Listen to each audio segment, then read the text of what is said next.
Hello friends, कैसे हैं आप सभी। Welcome to the channel. आज हम शुरू करने वाले हैं हमारा फुल लेंथ टेस्ट सेकंड। ये टेस्ट होने वाला है परफेक्शन आईएएस का। टेस्ट नंबर 1 मैंने ऑलरेडी अपलोड कर दिया है चैनल पे। आप पहले टेस्ट नंबर 1 अटैम्प्ट कर सकते हैं। एंड इस टेस्ट को करने का तरीका हमारे साथ थोड़ा सा डिफरेंट होने वाला है। इसमें हम सिर्फ क्वेश्चन एंड आंसर डिस्कस नहीं करेंगे, बल्कि मैं एक्सप्लेनेशंस भी दूंगा आपको। एंड मैं कोशिश करूँगा कि जिस टॉपिक पे ये क्वेश्चन पूछा गया है उसके रिगार्डिंग आपको स्टैटिक पॉइंट भी रिवाइज़ करा दूँ, क्योंकि ऐसे में माइंड ना एक्टिव रिकॉल करता है और एक्टिव रिकॉल करने से बहुत बेनिफिट होता है एग्जामिनेशन हॉल में। Let us start. आप 2 से 4 मिनट वीडियो देखोगे तो आपको समझ में आ जाएगा कि ये बेनिफिशियल है आपके लिए या नहीं। अगर आपको बेनिफिट नहीं होगा इससे तो आप मुझे कमेंट सेक्शन में बता सकते हो, और अगर आपके लिए ये तरीका, आपको लगता है कि तरीका अच्छा है, तब भी आप मुझे कमेंट सेक्शन में ज़रूर अपना ओपिनियन देना। ठीक है। Let us start now with the first question. Which ancient valley site is known for its unique water management system, including large reservoirs and a sophisticated network of canal? ये जो canal का network था ये हमारा मिला था धोलावीरा में। अब मोहनजोदारो में देयर वॉज अ सिस्टम जहाँ की राइट एंगल पे जो था वो ड्रेनेज सिस्टम था, जो रोड्स थी प्रॉपर 90 डिग्री में कट करती थी। 1924 में मोहनजोदारो को एक्सकवेट किया गया था बाय आर डी बनर्जी। ये पॉइंट आप ध्यान रखना। हड़प्पा की अगर बात की जाए तो it was excavated in the year 1921 by Dayaram Sahni. ये बहुत इंपॉर्टेंट पॉइंट है। एंड जो रावी हड़प्पा है वो रावी नदी के किनारे पे है, ये भी आप ध्यान रखना। Lothal, as we all know, was excavated in year around 1954 by S R Rao. दूसरा इंपॉर्टेंट फैक्ट है, it was the port city, यहाँ पे एक पोर्ट मिला है। एंड धोलावीरा का हमने देखा कि यहाँ पे वाटर मैनेजमेंट सिस्टम भी देखने को मिला है। देखो, एक इम्पॉर्टेंट फीचर धोलावीरा का ये भी है कि जनरली इंडस वैली सिविलाइजेशन में क्या होता था, इसकी सोसाइटी या town planning was divided into 2 parts. पहला पार्ट होता था सिटाडेल, जिसको अपर टाउन भी बोलते थे, जो कि हाइट पे बना होता था, और दूसरा होता था लोअर टाउन, जो कि सिटाडेल के नीचे वाले पोर्शन में बना होता था। लेकिन धोलावीरा में बहुत एक डिस्टिंक्शन का पॉइंट ये मिला है कि 3 पार्ट्स में सिटी डिवाइड होती थी। मतलब सिटाडेल और लोअर टाउन था ही, इसके अलावा एक और पार्ट था, मतलब टोटल 3 पार्ट्स में डिवीजन मिला था सिटी का। ये भी पॉइंट धोलावीरा के रिगार्डिंग आप ध्यान में रखना। नाउ सेकेंड पॉइंट देखते हैं। सेकेंड क्वेश्चन वैदिक कल्चर से रिलेटेड है। Rigveda is the oldest of the Vedas and one of the oldest text in any Indo European language. बिल्कुल सही बात है, ऋग्वेदा इज हमारी ओल्डेस्ट वेदा। नाउ वेद त्रयी किनको किनको बोला गया, तो ये बोला गया, अथर्ववेद इसमें इंक्लूडेड नहीं था, इसमें था ऋग्वेद, यजुर्वेद एंड सामवेद। इन तीनों के कॉम्बिनेशन को वेद त्रयी बोला जाता था। तो ये स्टेटमेंट हमारा गलत है। करेक्ट स्टेटमेंट हमें बताना है, यहाँ पे 2 हम एलिमिनेट कर देंगे, 1 and 3 is the correct answer. Third statement देख लेते हैं एक बार। ईच वेदास है 4 पार्ट, समाहिता, ब्राह्मणा टेक्स्ट, अर्यनकाज एंड उपनिषद। तो हमारा 3 यहाँ पे सही है। नाउ बुद्धिस्ट कल्चर के रिगार्डिंग कौन सा statement is not correct? Those who believe in the traditional faith where Sthavira और Theravadi, these were led by the Mahakachchayana. This is right. Those who accepted the change were called the Mahasanghikas and were led by the Mahakasyap. ये भी statement हमारा यहाँ पे सही है। Fourth Buddhist council में there was a dominance of Mahasanghikas, yes. और मैं बताऊँ, fourth Buddhist council was held during the reign of Kanishka. ठीक है। And Vasumitra was the president. First Buddhist council, second Buddhist council and third Buddhist council भी यहाँ पे हम रिवाइज कर लेंगे। Third Buddhist council was held during the period of Ashoka. Moggaliputtatissa was the president. और जहाँ पे सेकेंड बुद्धिस्ट काउंसिल की बात है, it was held under Ajatashatru. And first Buddhist council under काल अशोक। ठीक है। ये भी पॉइंट्स आप ध्यान रखना। यहाँ पे फोर्थ ऑप्शन है हमारा, Gautam Buddha was elevated to the position of god during the period of Ashoka. नहीं, it was during the period of Kanishka, जब Gautam Buddha was elevated to the position of god. So Kanishka का रेन इज इम्पॉर्टेंट, तो ये भी आप ध्यान रखना।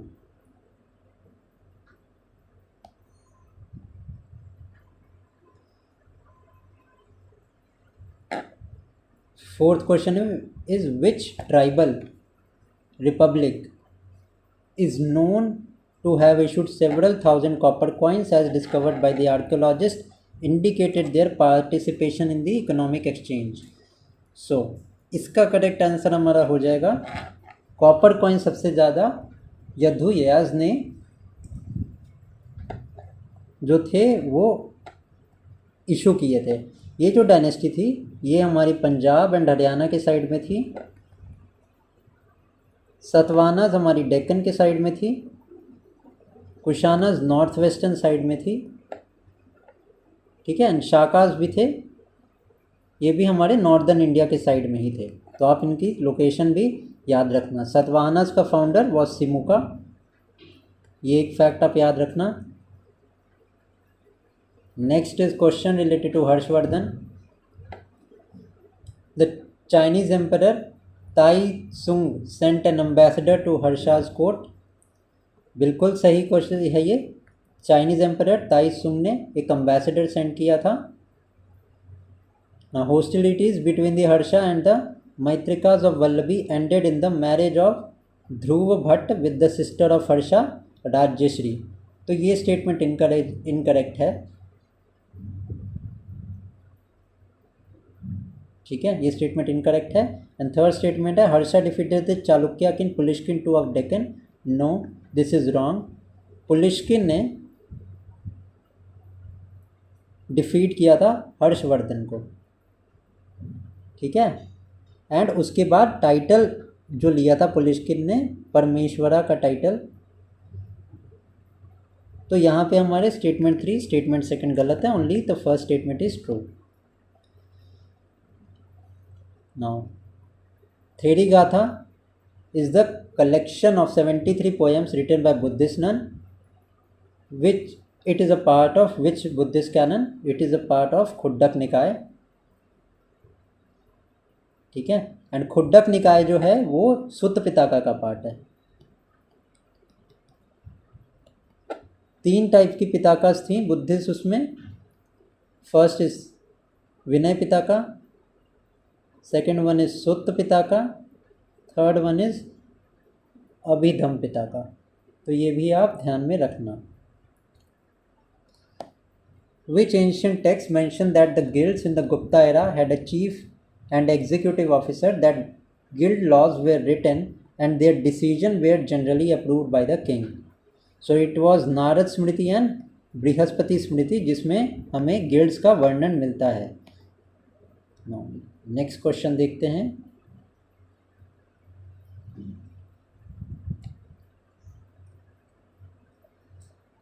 Which of the following pairs are correctly matched? 64 Yogini temple is in भेदाघाट एमपी, और जो हमारी न्यू पार्लियामेंट ऑफ इंडिया है ये इंस्पायर्ड है by the model of 64 Yogini temple, ये भी आप ध्यान रखना। Parvati temple is in Madhya Pradesh, Dakshineswar Kali temple is in Calcutta, and Kamakhya Devi temple we know is in Assam, ठीक है। तो यहाँ पे देखो करेक्ट हमें बताना है। अगर आपको कामाख्या का भी पता होगा सिर्फ कि Kamakhya Devi temple is in Assam, तो आप ऑटोमेटिकली इसका आंसर सेलेक्ट कर दोगे। तो ज़रूरी नहीं है कि हर बार आप नॉलेज के बेस से ही करो। Sometimes with having a basic common sense you can correct कम से कम 5 से 8 सवाल तो कर ही सकते हो बेसिक कॉमन सेंस से। ना रिहला ऑफ इब्न बतूता, इसके बारे में हमें स्टेटमेंट दिए हैं एंड हमें बताना है कौन से स्टेटमेंट सही हैं। तो Ibn Battuta found the Indian agriculture very productive because of the fertility of the soil which allowed the farmers to cultivate 2 crop. सही है, बिल्कुल सही है। And Ibn Battuta came during the reign of Mohammad bin Tughlaq, ये भी आप याद रखना, ठीक है। उसके बाद में अगर मैं बात करूं अब्दुल रज़ाक की, he came during the reign of, किसके टाइम पे आया था? ये आया था देवराय टू के टाइम पे, देवराय टू। ठीक है, डोमिंगो पईस की बात की जाए, so he came during the reign of Vijayanagara empire, ये भी आप ध्यान रखना। Now second statement is, according to him, in Delhi there was a marketplace for male and female singer which is known as Tarabar. No, the statement is wrong, ये गलत statement है। ठीक है, दिल्ली में नहीं थी ये जगह दौलताबाद में थी। अब ये कौन सा रूलर था जिसने अपनी कैपिटल को दिल्ली से दौलताबाद शिफ्ट किया था? He was the same ruler, that is Mohammad bin Tughlaq. तो जनरली जो ट्रैवल करते थे लोग, वो उनके टाइम के पीरियड के बारे में ही लिखते थे जिनके टाइम पीरियड पे वो ट्रैवल की उन्होंने किया है। तो Mohammad bin Tughlaq is also known for his token currency. Token currency के बारे में भी ये फेमस हैं, which was proved as a greatest failure. बहुत बड़ा फेलियर था टोकन करेंसी का। Ibn Battuta was amazed by the efficiency of the postal system. Yes, he was completely unfamiliar with betel and coconut. बिल्कुल सही है। देखो, इतने डीप क्वेश्चंस तो यूपीएससी में भी नहीं आते हैं, ठीक है ना। तो ये बस एक बेसिक आइडिया रखना, इब्न बतूता ने किन किन चीज़ों के बारे में लिखना। अब ये याद करने मत बैठना कि वो अनफैमिलियर थे बीटल कोकोनट से, नहीं। इसके एसोसिएटेड रूलर, जैसे मैं बताया, मोहम्मद बिन तुगलक, उनसे associated point. He commented about the postal system, उससे एसोसिएटेड पॉइंट। इस तरीके से बस एक बेसिक आइडिया रखना, आपका काम हो जाएगा ना। क्वेश्चन नंबर 10 है, Bhakti saints Appar Sambandar Sundarar Manikkavasagar were referred in the Tamil as Nalvar. The four, which Chola ruler is known for consecrating metal images of the Bhakti Sen, जो भी ऊपर नाम दिया गया है। So the name of the king was प्राणतकवन। ठीक है, राजा राज चोला के बारे में इंपॉर्टेंट पॉइंट ये है कि he conquered northern Sri Lanka, Brihadeeswara temple इन्होंने बिल्ड करवाया था। Rajendra Chola is known for acquiring whole of the Sri Lanka, पूरा श्रीलंका इन्होंने कैप्चर किया था। And title of Gangaikonda Cholapuram, ये सुना होगा आपने, ये टाइटल इन्होंने लिया। बात करें हम राजा राज टू की, तो इनके रेन के टाइम पे ऐरातेश्वरा टेम्पल इट वॉज बिल्ट। ठीक है, ये आप एक्स्ट्रा पॉइंट याद रखना, ये बहुत इंपॉर्टेंट पॉइंट्स हैं। क्वेश्चन नंबर 11 पे जाते हैं अब हम। मुनिस अल अरवा ऑथर थे जहानारा के। मुरक्का-ए-दिल्ली, ठीक है, मुरक्का-ए-दिल्ली किसने लिखी थी? ये लिखी थी दरगाह कुली खान ने, अमीर खुसरो ने रही लिखी थी। सेकंड को हमने एलिमिनेट कर दिया, 1 और 3 ऑप्शन पे हम आ गए। तो बस एक बेसिक आइडिया रखना, आपका काम हो जाएगा। 12th question is about Krishna Dev Rai. Which of the following statement regarding Krishna Dev Rai is correct? He adopted the title establisher of Yavana kingdom. Yes, this is correct. Yavana kingdom का establisher का title इन्होंने लिया। Second statement is found a suburban township near Vijayanagara called the Nagalapuram after his mother. बिल्कुल correct है ये भी statement. Third statement is the statue of Krishna Dev Raya placed on a gopuram of the temple at Krishna Swami temple in Hampi. Krishna Swami temple पे नहीं है, ये Chidambaram temple पे है, विच is in Tamil Nadu.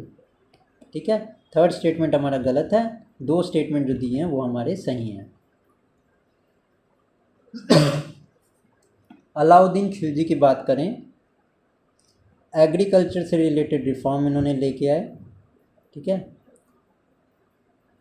Department of agriculture, एक नया टाइप का डिपार्टमेंट इन्होंने इस्टेब्लिश किया। Is also known for this. हाँ 13 में हमें बताना है correct statement. He paid is soldier by giving them share of बूटी, दिस इज रॉन्ग। ठीक है, he gave them cash, he enforced strict prohibition of liquor and drugs throughout the entire country, no this is wrong। ठीक है, prohibition नहीं किया था बल्कि relaxation देना पड़ा था। Marriage alliances between the families of noble man we are allowed without any restriction, नहीं बहुत ज़्यादा रिस्ट्रिक्शंस थे। Also Alauddin Khilji is known कि उलेमास पे कंट्रोल इन्होंने किया था, जो भी रिलीजन को है इन्होंने नहीं आने दिया था बिटवीन हिज रूल, तो he was a very staunch ruler. He brought the villages held by the proprietary right और religious endowment under royal control, yes correct statement है।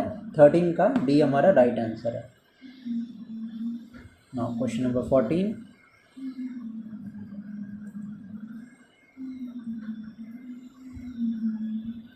कफ़ी खाना referred to which Mughal ruler as Shah-e-Bekhabar due to his tendency to appease all party with grants or title and rewards। ठीक है, तो इसका correct answer है Bahadur Shah two. He was the ruler during 1707 and 1712। Shah Jahan आपको पता है is known for red fort. Aurangzeb is known for religious orthodoxy, बहुत ज़्यादा स्ट्रांगली रिलीजियस ऑर्थोडॉक्स था। And is Deccan expedition, Deccan के साइड जो इन्होंने एक्सपेंड करने का सोचा था, that prove very devastating for him. And Jahangir is known for making portraits, जो भी पोर्ट्रेट पिक्चर्स होती है ना, इमेजेस ड्राइंग्स, उनके लिए जहांगीर जाना जाता था। Correct the following assertion and reason का क्वेश्चन है। The British colonial ruler significantly altered the agricultural landscape of India, बिल्कुल करेक्ट बात है। The British promoted food crops like wheat and rice which were grown extensively for export to Europe. अब देखो British ने promote तो किया था food crops को to export to Europe, but those crops were commercial crops. अब commercial crops कौन से होते हैं? Which can be converted to cash, जिनकी कैश में वैल्यू बहुत ज़्यादा होती है। उस टाइम पे होती थी शुगर केन की, उस टाइम पे होती थी टी की, उस टाइम पे होती थी इंडिगो की, उस टाइम पे होती थी ओपियम थोड़ा बहुत। So these where the commercial crop, food crops को प्रमोट नहीं किया था, कमर्शियल क्रॉप को किया था। दैट इज़ वाई रीज़न हमारे यहाँ पे फॉल्स है, एजर्शन ट्रू है। 16-15 का सी हमारा राइट आंसर है। These are the fort saint George किन्होंने बिल्ड किया था? It was build by British, ये चेन्नई में है। Fort William was developed by British, ये ब्रिटिश के टाइम पे डेवलप हुआ था कोलकाता में। ठीक है, and initially it was used as a centre for training the officer of civil services. Saint Angelo fort Danish ने तो नहीं लेके आया था, ये ब्रिटिश ने ही डेवलप किया था। और कहाँ डेवलप किया था? कन्नूर में। और जो डैन्सबर्ग फोर्ट था, ये जो था D for dance, D for Danish ने ट्रैंकेड बार एक जगह थी, ट्रैंके बार, यहाँ पे इन्होंने इस्टेब्लिश किया था। अब रिवीजन के लिए कर लेते हैं एक बार इसका, ताकि दिमाग में बैठ जाए आपके। फोर्ट सेंट जॉर्ज ब्रिटिश ने बिल्ड किया था, कहाँ किया था? तो चेन्नई में। फोर्ट विलियम किसने बिल्ड किया था? तो ये बिल्ड किया था ब्रिटिश ने। एंड कहाँ बिल्ड किया था? It was built in Kolkata. Saint Angelo fort, it was built by British, कहाँ? तो कन्नूर में। And Dansborg was built by Danes in the area of Tranquebar. समझ आ गया? तो यहाँ पे करेक्ट आंसर हमारा ओनली 1 होगा। अब हमें ट्राइबल रिवॉल्ट को उनकी क्रोनोलॉजी के हिसाब से सेट करना है। ठीक है, इस क्वेश्चन को सॉल्व करने के लिए यू नीड टू नो कि कब कब ये म्यूटिनीज हुई थी। अब देखो, अगर मैं सबसे पहले बात करूं तो चुआर अपराइजिंग हुई थी, ये हुई थी 1766 में शुरू। ठीक है, चुआर अपराइजिंग ये हुई कहाँ थी? बंगाल में हुई थी। ठीक है, ब्रिटिश ईस्ट इंडिया कंपनी के ऑपरेसिव पॉलिसीज़ के अगेंस्ट में ये पॉलिसी हुई थी, ये प्रोटेस्ट हुआ था। अब चुआड़ के बाद रामोसी रिबेलियन हुआ था वेस्टर्न घाट में, एंड इसका जो ईयर था इट वाज अराउंड 1822। ठीक है। कोल म्यूटिनी एज वी नो ये हुआ था 1831 के एरिया के अराउंड। ठीक है, इन द रीजन ऑफ छोटा नागपुर प्लेट्यू। ठीक है, किस लिए हुआ था? ये हुआ था आपका कोल पीपल ने किया था ऑपरेशन जो करते थे लैंडलॉर्ड्स एंड ब्रिटिश पॉलिसी के अगेंस्ट। अब आ गई बात संथाल रिबेलियन की। संथाल रिबेलियन हुआ था just 2 years before the great Indian revolt of independence, the first war of independence 1857 के रिवॉल्ट से जस्ट 2 साल पहले हुआ था। ठीक है। संथाल रिबेलियन के जो लीडर थे उनका नाम था सिद्धू एंड कान्हू, ये 2 मेन लीडर्स थे। तो एक बार रिवाइज कर लो। चुआर अपराइजिंग ये 18th सेंचुरी में हुआ था 1766 के अराउंड। देन रामोसी रिवॉल्ट हुआ था 1822 के अराउंड। कोल म्यूटिनी हमारी हुई थी 1831 में। संथाल रिबेलियन हुआ था हमारा 1855 के अराउंड। सो यहाँ पे करेक्ट क्रोनोलॉजिकल ऑर्डर हमारा बी है।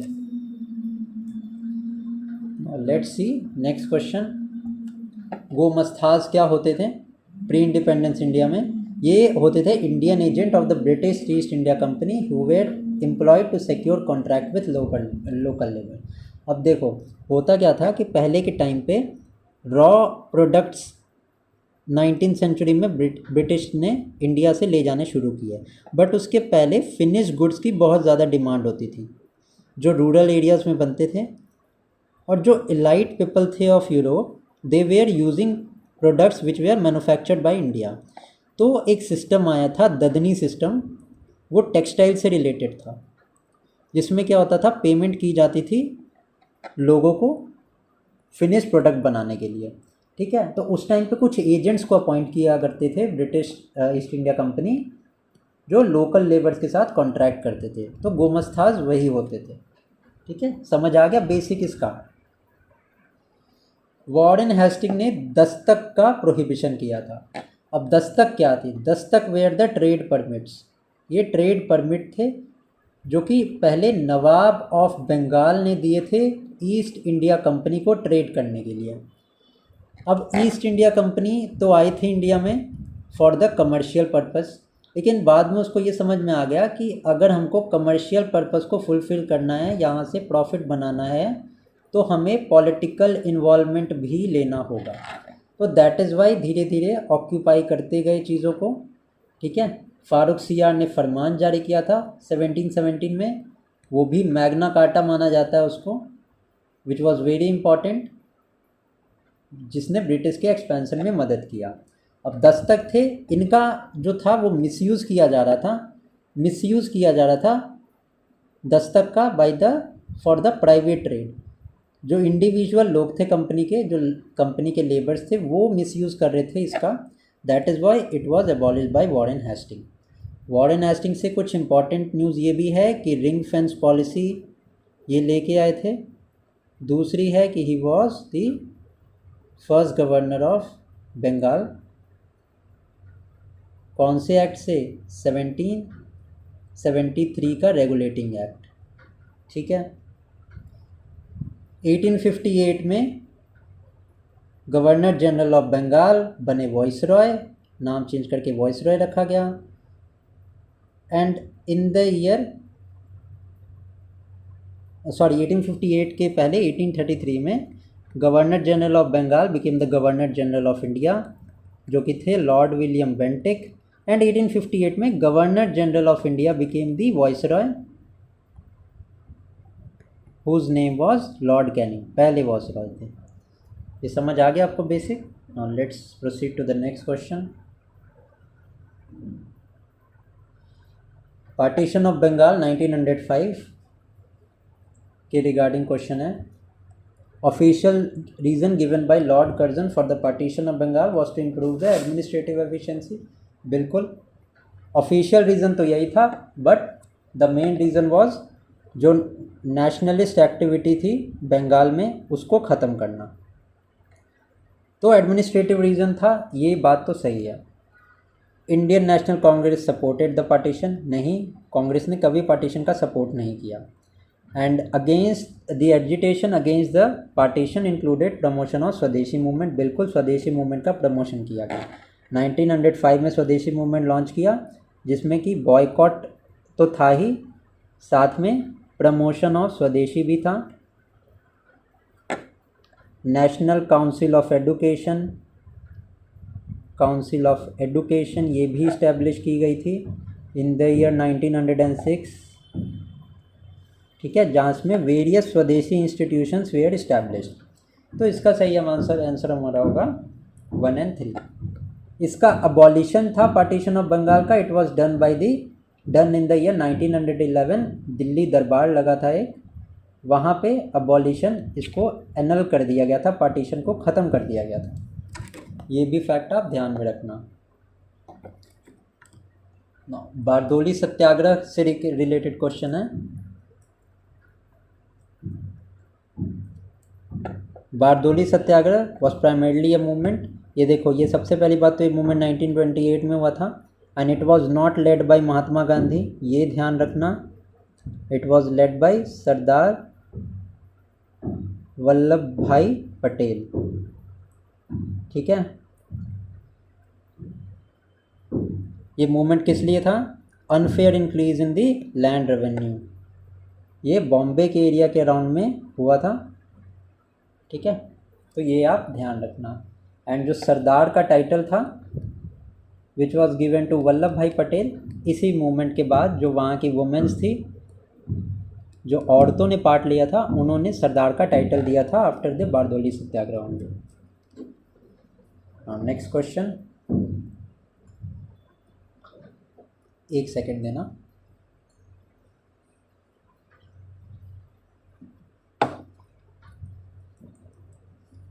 Now original conceptualiser of Indian national army, ये थे हमारे मोहन सिंह भकना, ठीक है। करेक्ट आंसर इसका हमारा सी है। सुभाष चंद्र बोस ने इंडियन नेशनल आर्मी बनाई थी, एंड इसमें एक वुमेन रेजिमेंट भी था, ये याद रखना, रानी झांसी के नाम से ये रेजिमेंट था, ठीक है। सी इसका करेक्ट आंसर है।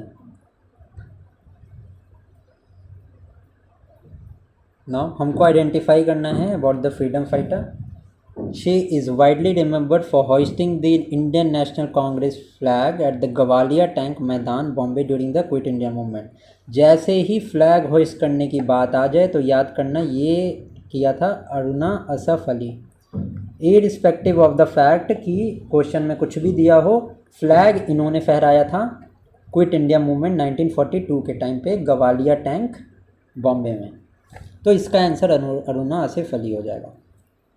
अब एडिशनल इन्फॉर्मेशन जो इसमें दी है वो हम देख लेते हैं। She became an active member of the congress party and participated in the procession during salt satyagraha, बिल्कुल सही है।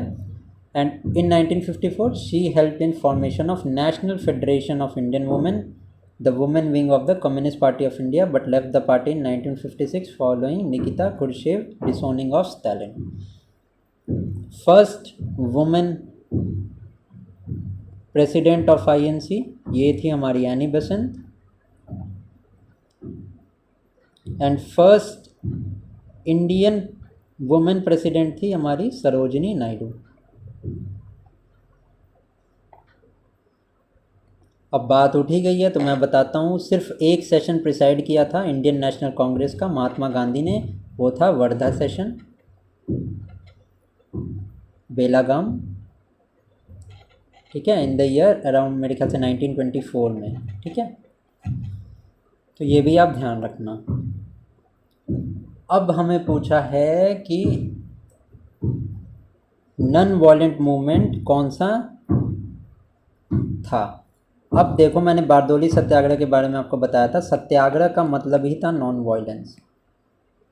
संथाल रिबेलियन तेलंगाना और मोपला अपराइजिंग में तो मालाबार के रीजन में बहुत ज़्यादा जो था वो वॉयलेंस हुआ था। तो बारदोली सत्याग्रह ऐसा मूवमेंट है जिसमें वॉयलेंस नहीं हुई थी। तो 24 का हमारा सी सही आंसर है।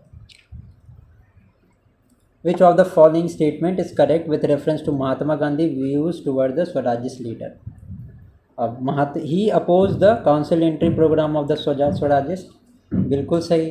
अब देखो ये बात उठी कहाँ से, तो 1922 में गया में सेशन हुआ इंडियन नेशनल कांग्रेस का, जहाँ पे डिमांड की गई कि सेपरेट एंट्री होनी चाहिए काउंसिल के इलेक्शन में। तो स्वराज पार्टी फॉर्म हुई भाई मोतीलाल नेहरू, ठीक है। ये फेवर करते थे कि हम भाई काउंसिल एंट्री के लिए हम चाहते हैं कि काउंसिल एंट्री हो। पहले तो महात्मा गांधी ने स्वराजिस्ट को अपोज किया, लेकिन बाद में वो उन्होंने एक्सेप्ट कर लिया था, ठीक है। He never considered them patriot and avoided the relations with Swarajist. तो ये हमारा गलत है, पहला स्टेटमेंट हमारा सही है। The next question is parabolic mirror, also known as parabolic reflectors, are curved mirror with a shape that follows the paraboloid of revolution. These mirrors have unique property which makes them highly effective in focusing light and other form of energy. Which of the following are the application of parabolic mirror? तो parabolic mirror वो mirror होते हैं which helps to focus करने पे। तो ये कभी car के रियर व्यू मिरर पे, ये कभी कार का रियर व्यू मिरर नहीं होता है। These are the mirror which helps you to focus. जैसे कार की हेडलाइट है तो वहाँ पे जो मिरर होता है इट हेल्प्स टू फोकस, ताकि लाइट हर डायरेक्शन पे से आके कन्वर्ज करे हमारे रोड पे।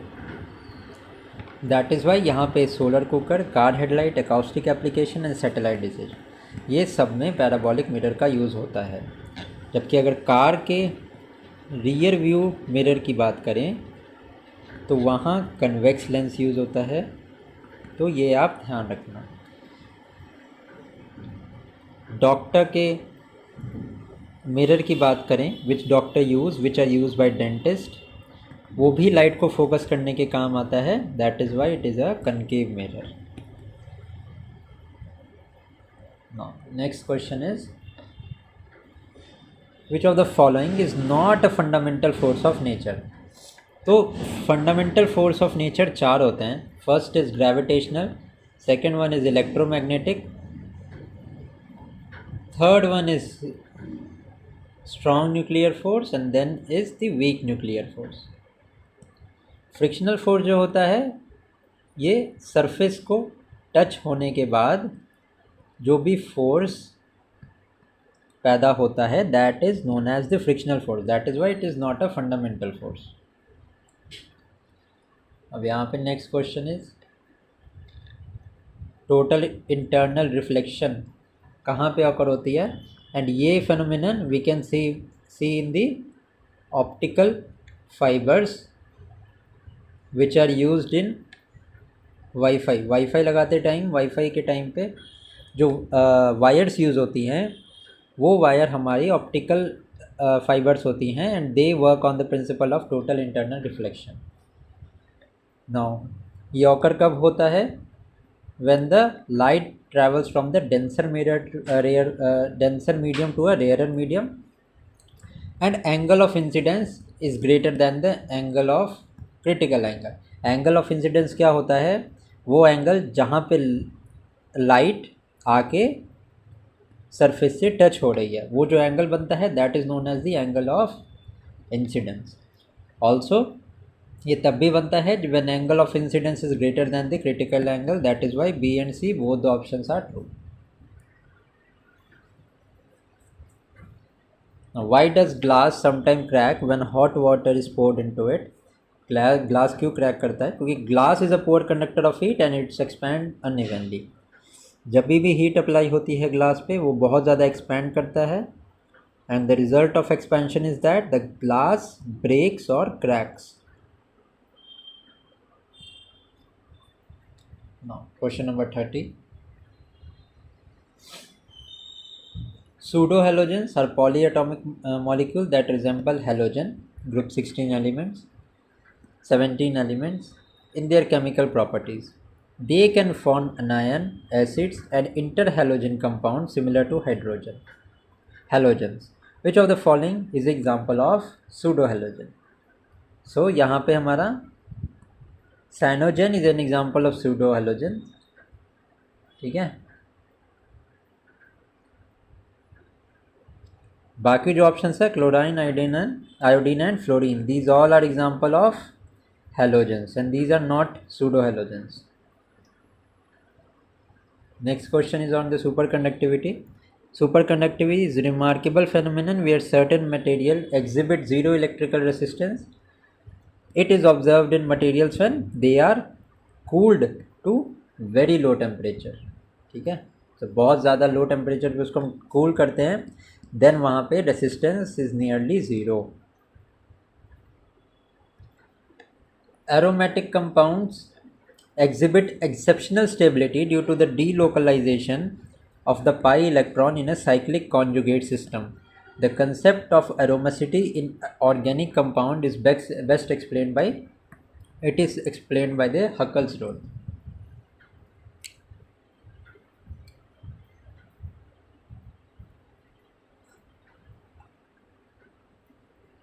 Next question is related to superconductivity.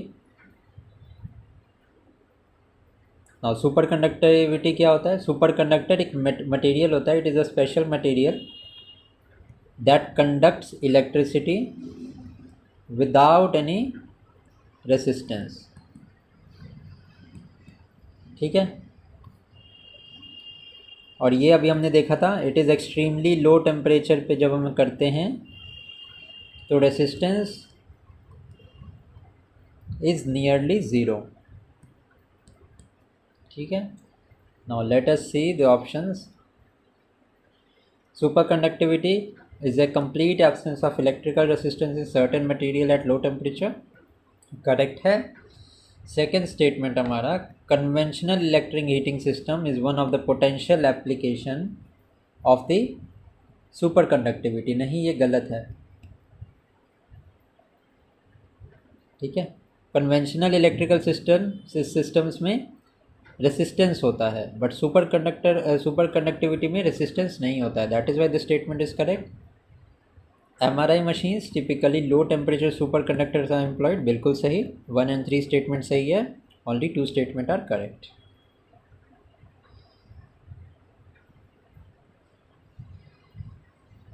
Now CH4, methane is the main constituent of natural gas. In the light, consider the following statement regarding methane.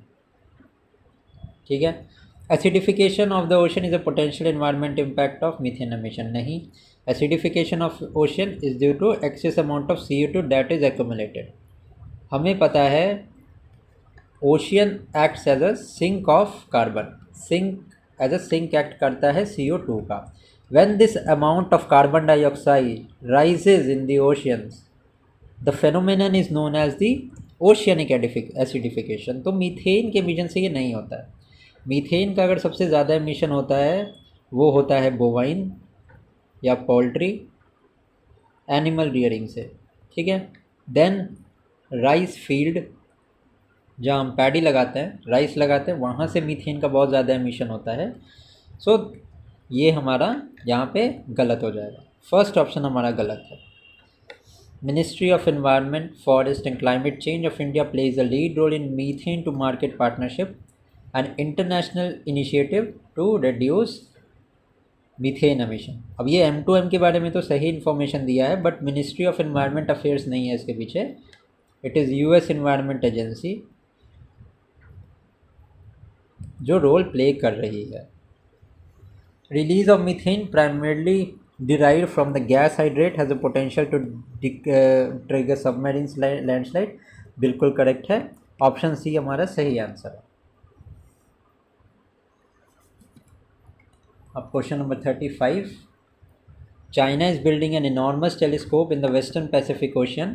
Its job is to detect the ghost particle, also known as neutrinos, neutrinos are often refer to as ghost particles because अभी China ने establish किया है एक telescope Pacific ocean पे, ठीक है। What are neutrinos? These are the subatomic particles. सबसे पहला पॉइंट तो ये ध्यान रखना, ठीक है। It has no electrical charge,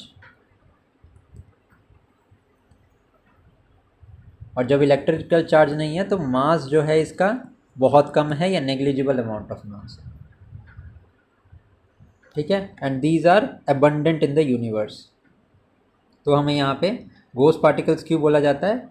because they can pass through any matter without interacting much. अगर मान लो यहाँ पे आपको नहीं भी पता है न्यूट्रिनोज के बारे में, फिर भी गोस्ट का मतलब क्या होता है? The thing which you can not see, आप उसको देख नहीं सकते हो। तो वहाँ से डिराइव कर लो ना कि they can pass through the matter without interacting much, मतलब कि वो निकल जाता है आपके पास, आपको पता भी नहीं चलता कि कुछ गया है। सो ये इसका पॉसिबल एक्सप्लेनेशन है। Now question number 36। A fuel cell that can extract energy from the soil bacteria was developed by the scientists. In the light of this statement, consider the following statement regarding fuel cell. Now, fuel cell के regarding correct statement है. The primary function of the electrolyte in a fuel cell is to regulate the temperature of the fuel cell. नहीं, गलत है। Temperature का management external units पे responsible होता है, ठीक है। प्राइमरी फंक्शन इलेक्ट्रोलाइट का नहीं होता है to regulate the temperature. Second is solid oxide fuel cells operate at high temperature and are suitable for stationary power general application. बिल्कुल करेक्ट है, सेकेंड स्टेटमेंट हमारा करेक्ट स्टेटमेंट है।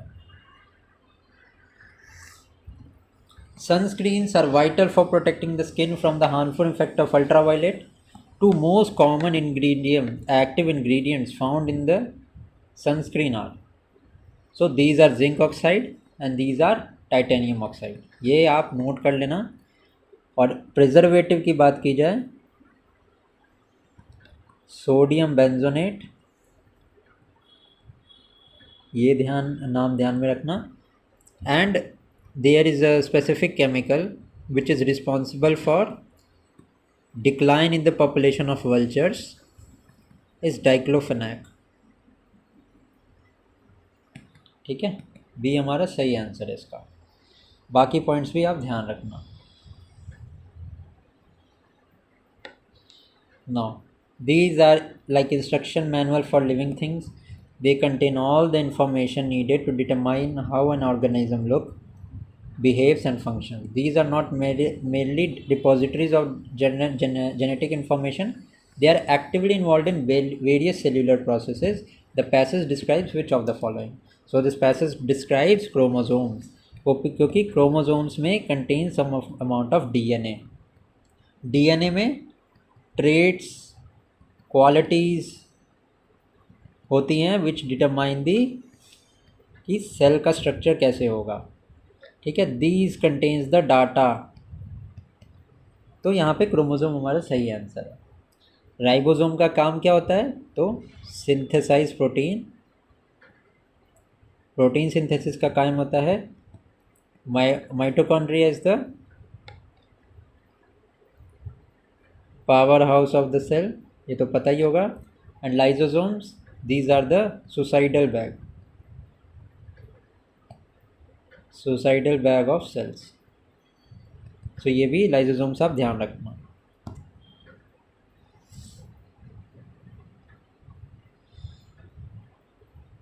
Now mycorrhiza fungi forms a symbiotic relationship with plant roots and significantly enhancing the plant's ability to absorb nutrients, especially in soil where certain nutrients are deficient. Mycorrhizal associations are the most beneficial. अब देखो plant soil से क्या extract करता है? एक तो extract करता है वाटर एंड मिनरल्स। प्लांट को सबसे ज़्यादा ज़रूरत किसकी होती है? It is nitrogen.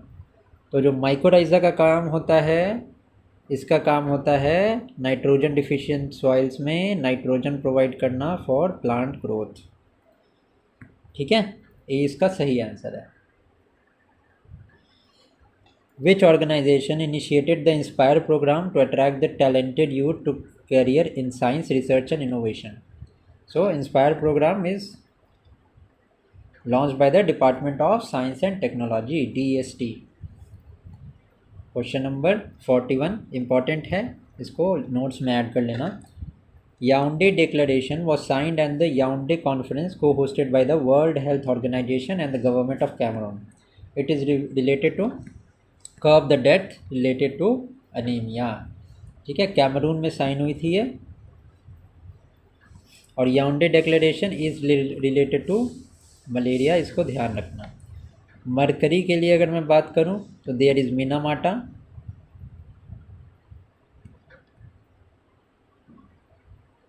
और उसके बाद में अगर मैं ओजोन के लिए बात करूं तो देयर इज़ मॉन्ट्रियल प्रोटोकॉल, ये भी ध्यान रखना। ठीक है, Kigali agreement, Kigali agreement is related to biodiversity. Gujarat declaration is on migratory birds. Delhi declaration जो G20 की समिट रिसेंटली हुई थी इंडिया में, उसके रिगार्डिंग में दिल्ली डिक्लेरेशन आई थी। क्वेश्चन नंबर 42 देखते हैं। नॉट ट्रू स्टेटमेंट हमसे पूछा है about India's uranium. India's hold only 2 to 3% of the world uranium reserves, बिल्कुल करेक्ट है। India's thorium reserves are much more as compare to uranium reserve, बिल्कुल सही बात है। ठीक है, यूरेनियम रिजर्व्स इन इंडिया मैं बता दूं आपको, ये हमें मिलता है in the areas of Jharkhand, Andhra Pradesh and Rajasthan. और इंडिया के uranium reserves primarily located in coastal regions नहीं, अभी बताया मैंने किन 3 स्टेट्स में मिलते हैं।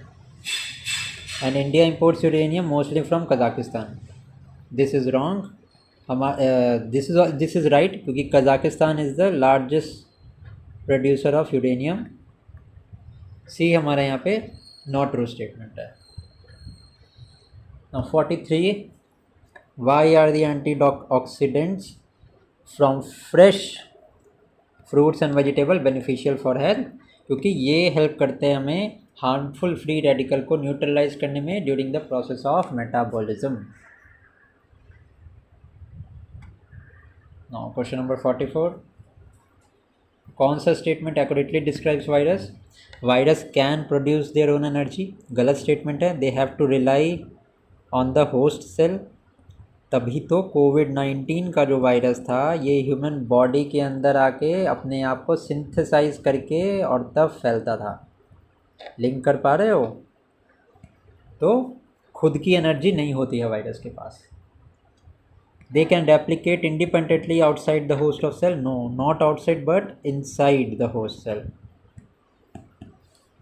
And they can survive in extreme environmental conditions. Yes, बिल्कुल करेक्ट है, ये सर्वाइव कर सकते हैं एक्सट्रीम क्लाइमेट कंडीशन में। तो ये हमारा सही आंसर है।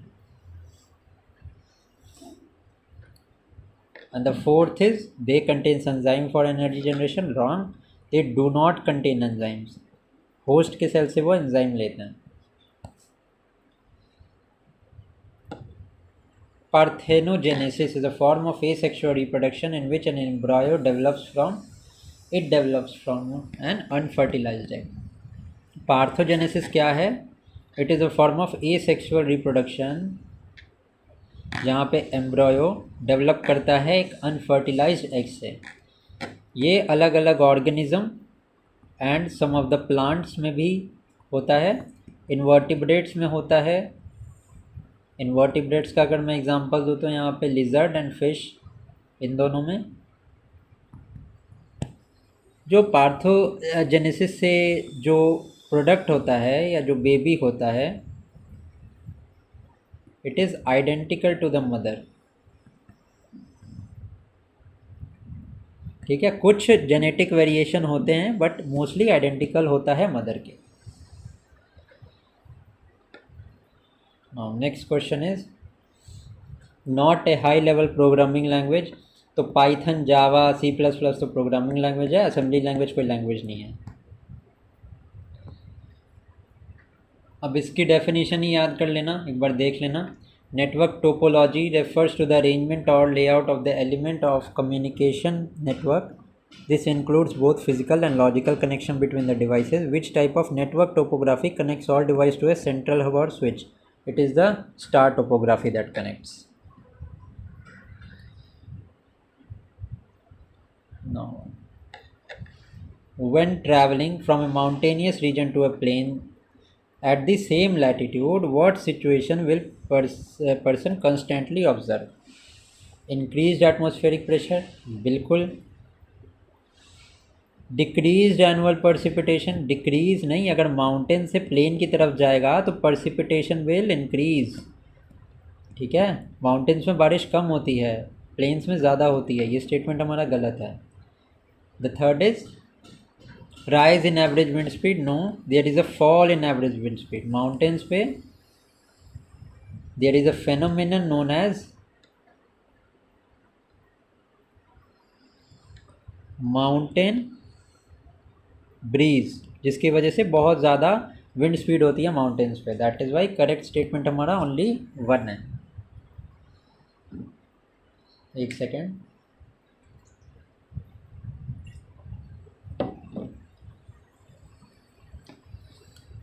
dew forms when the temperature of the surface cool downs, causing the air near the surface to reach its dew point. In which of the following geographical location would the dew form more frequently? अब due कहाँ frequently form होगी? सो देखो, जो tropical rain forest होता है ना, उनमें temperature high नहीं होता है। ठीक है, टेम्परेचर हाई नहीं होता है एंड ह्यूमिडिटी ज़्यादा होती है। तो हाई टेम्परेचर में ड्यू नहीं फॉर्म होती है। ठीक है, तो यहाँ पे तो ड्यू फॉर्म नहीं होगी। अब बात करें पोलर रीजन की, तो पोलर रीजन में लो टेम्परेचर होता है। ठीक है, अब ड्यू फॉर्मेशन के लिए हमें चाहिए हाई टेम्परेचर और ह्यूमिडिटी भी हमारी हाई ह्यूमिडिटी होनी चाहिए। ठीक है, और ये हाई टेम्परेचर का मतलब ये नहीं है कि हमेशा रहे। ठीक है, मोस्ट ऑफ द टाइम रह सकता है, बट अगर कॉन्स्टेंटली हाई टेम्परेचर होगा तो ड्यू फॉर्म नहीं होगा। तो यहाँ टेम्परेचर तो लो है और लो ह्यूमिडिटी भी है। ठीक है, तो यहाँ ड्यू फॉर्म नहीं होगी। अब कोस्टल एरियाज़ की बात की जाए तो यहाँ पे टेम्परेचर जो है वो मॉडरेट होता है, क्योंकि इसके पास ओशन होता है, ओशन कोस्टल रीजन के पास। एडिशनली मॉडरेट टेम्परेचर के साथ हाई ह्यूमिडिटी होती है due to presence of water.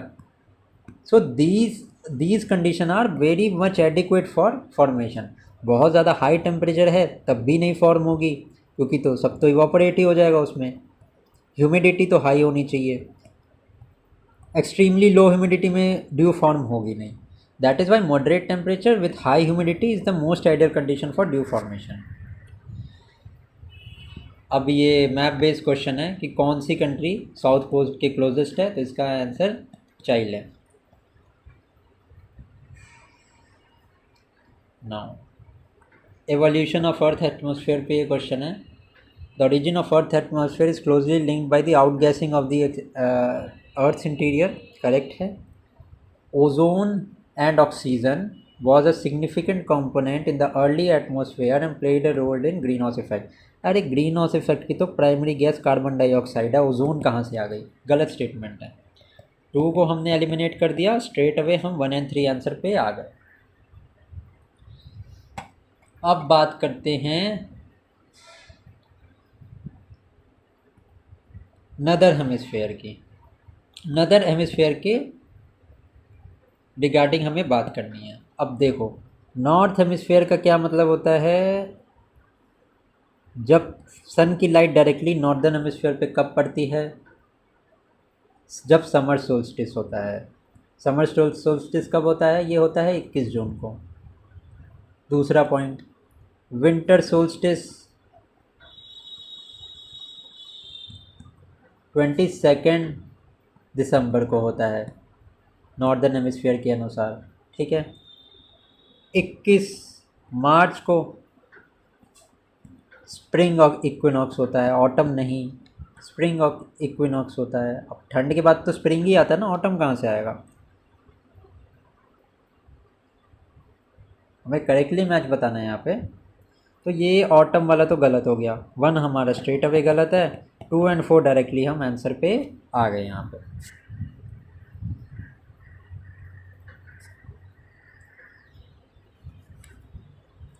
अभी रिचर स्केल अर्थक्वेक पे क्वेश्चन है। Richter scales measure the magnitude,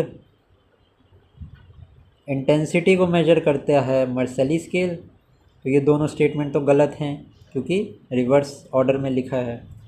अभी इंटेंसिटी की रेंज जो होती है वो 1 to 12 एंड जो मैग्नीट्यूड की लेंथ स्केल होती है वो 0 से कोई 10 का लेवल नहीं होता है, मैक्सिमम लेवल कुछ भी हो सकता है। सो ये भी स्टेटमेंट हमारा गलत है 53 का, none of the statement are true. Old fold mountain की बात की जाए तो इंडिया में ओल्डेस्ट फोल्ड माउंटेन जो है वो अरावली है, we all know, and Ural mountains. Aravalli and Ural oldest fold mountain है। बाकी के जो हैं these are the young fold mountains, जिसमें एक नाम यहाँ पे नहीं दिया है, that is the Himalayas of India is the youngest fold mountain. Himalayas है, उसके बाद में एंडीज़ है, ठीक है। सो यहाँ पे 2 स्टेटमेंट हमारे सही हैं। नेक्स्ट क्वेश्चन पे आ जाते हैं। Indian standard meridian passes through 8 state and 1 union territory. अरे नहीं भाई, 8 नहीं 5 स्टेट से पास करती है। कौन कौन से स्टेट हैं? उत्तर प्रदेश है, मध्य प्रदेश है, छत्तीसगढ़ है, ओडिशा है एंड आंध्रा है, ठीक है। एंड एक यूनियन टेरिटरी यहाँ पे सही है, ये पुदुचेरी से पास करती है। सेकेंड स्टेटमेंट है हमारा, tropic of cancer and the Indian standard meridian intersect in only 1 state, बिल्कुल सही, और स्टेट का नाम है Chhattisgarh. That is why second statement सही है, हमारा फर्स्ट स्टेटमेंट गलत है। इंडियन स्टैंडर्ड मेरिडियन मैंने बताया आपको 5 स्टेट से पास करती है, ये आप ध्यान रखना, and 1 UT that is Puducherry, ठीक है। नोट कर लेना, अपने नोट्स में ऐड कर लेना। नो, ट्रॉपिक ऑफ कैंसर की बात करें तो ये 8 स्टेट से पास करता है इंडिया में, and river Mahi is the only river जिसको Tropic of Cancer twice cut करती है। तो पहला स्टेटमेंट तो हमारा सही है। दूसरा स्टेटमेंट है हमारा कि Brahmaputra river flows to 3 different countries, बिल्कुल सही है भाई। एक तो इंडिया हो गया अपना, चाइना में ओरिजिनेट होती है, और बांग्लादेश में ये एंड होती है जब गंगा नदी के साथ मिलके इसको मेघना बोला जाता है, and ultimately it falls into Bay of Bengal. Understood. Third है हमारा कि Godavari river is the longest river solely within the boundaries of India. नहीं, लॉन्गेस्ट तो गंगा रिवर है। स्टेटमेंट हमारा गलत हो गया। इस हिसाब से 56 का हमारा B is the right answer. अब पीरियड की बात यहाँ पे है, करेक्टली मैच हमें बताना है। तो Deccan plateau form in the Cretaceous period, Himalaya हमारे Eocene epoch, and Ganges in the Quaternary era. अब देखो इसको कैसे याद कर सकते हो, डी सी से याद कर लेना, ठीक है, डेक्कन से क्रिटेशियस, एंड एच ई से याद कर लेना Himalaya. Himalaya form in the Eocene epoch. All of the above is the right answer. Question number 58 देखते हैं। Andaman and Nicobar Island are the result of the sea extension of submarine ridges formed by the tectonic process, बिल्कुल सही। Car Nicobar island is situated in proximity to the middle ridge of the Indian Ocean. No, it is not, ठीक है। Mid Indian ridge पे ये नहीं है, this is rather on the converging plate. Convergent plate boundary के पास है ये। Mid Indian ridge तो डाइवर्जिंग प्लेट है। तो ये रीज़न हमारा गलत है। एजर्शन हमारा ट्रू है। देखो जो मैं पॉइंट्स बोल रहा हूँ ना, ये सिर्फ ये नहीं कि सुन लेना और आपने को लगे कि कंप्लीट हो गया। डू ऐड दम इनटू योर नोट्स। अब कैसे नोट्स बनाओगे इसके? अब जैसे आपने स्टार मार्क किया, अब अंडमान निकोबार लिखा, ये इसमें लिख दो आप कन्वर्जिंग प्लेट, तो आपका एसोसिएशन आपको याद रहा। दूसरा पॉइंट आप कैसे लिखोगे? डाइवर्जिंग प्लेट का क्या एग्जाम्पल है? डाइवर्जिंग प्लेट का एग्जाम्पल है हमारी मिड इंडियन रिज। ये हो गया कंप्लीट आपका। इस तरीके से आप नोट्स बना सकते हो, रिवीजन में हेल्पफुल होगा। नाउ इन्वायरमेंटल डिटर्मिनिज्म, ठीक है। अब फादर ऑफ इन्वायरमेंटल डिटर्मिनिज्म किनको कंसिडर किया जाता है? उनका नाम है फ्रेडरिक रैटजेल। एंड ये होता क्या है? It is the physical environment essentially shapes the individual economic, political and social outcome. This is known as environmental determinism. East to west हमको अरेंज करना है, तो भैया ओरंग नेशनल पार्क हमारा आसाम में है। नामदाफा जो है हमारा, ये अरुणाचल प्रदेश में है। Valmiki is in Bihar, Ranthambore is in Rajasthan. तो सबसे पहले 2 आएगा, फिर 1 आएगा, फिर 3 आएगा एंड देन 4 आएगा। नाउ इन्फ्लेशन के रिगार्डिंग क्वेश्चन है। प्राइमरी इन्फ्लेशन इंडिया में मेजर कैसे की जाती है? ये मेजर सबसे पहले कौन करता है? It is measured by the RBI. And क्या मैट्रिक है इसका? CPI, that means consumer price index, WPI नहीं है, ठीक है। नाउ पहला ऑप्शन हमने एलिमिनेट कर दिया, डायरेक्टली हम आंसर पे आ गए 2 एंड 3। एडिशनल पॉइंट इसमें यही है, मॉनेटरी पॉलिसी कमेटी बैठती है by the RBI for controlling inflation. And दूसरा, high inflation increasing purchasing power of rupee and encourages saving. जब इन्फ्लेशन ज़्यादा होगा, लोग क्या सोचेंगे? लोग सोचेंगे कि we should save money for future, ठीक है, तो वो सेविंग्स करने लगते हैं। 2 एंड 3 हमारा सही आंसर है। नहीं, ये इनकरेक्ट पूछा इसने। 1 तो चलो इनकरेक्ट हो गया, ठीक है, 1 इनकरेक्ट हो गया। थर्ड हमारा सही है यहाँ पे। 2 का क्या है? High inflation increases the purchasing power. No it does not, it decreases the purchasing power, at in encourages savings. ये हमारा गलत है, सेकंड स्टेटमेंट हमारा गलत है। सॉरी, मैंने पढ़ा नहीं था ढंग से। 1 and 3 is the 1 and 2 are the incorrect option. Circular flow of incomes में इंजेक्शन का क्या मतलब है? इंजेक्शन मतलब किसी चीज़ को किसी बॉडी में इंट्रोड्यूस कर देना। हम सबको कभी ना कभी लाइफ में इंजेक्शन लगा है। इंजेक्शन से क्या? सम एंटीबॉडीज़ आर इंट्रोड्यूस ताकि हम पहले से बेटर हो जाएं या हमारी इलनेस दूर हो जाए। तो एक्चुअली में क्या होता है? It is government spending. Government inject करती है पैसा एंड इन्वेस्टमेंट को इंजेक्ट करती है, which aids to the total income flow and to stimulate economy की रिकवरी के लिए जो गवर्नमेंट पैसा खर्च करती है एंड जो इन्वेस्टमेंट करती है, that is known as the injection. Now next question हमारा क्या है? जीएसटी को लेके है। तो सबसे पहली पॉइंट तो याद रखना, जीएसटी सबसे पहले कंट्री फ्रांस थी जिसने इंट्रोड्यूस किया था। दूसरा पॉइंट है, it was introduce by the 101st amendment act, ठीक है।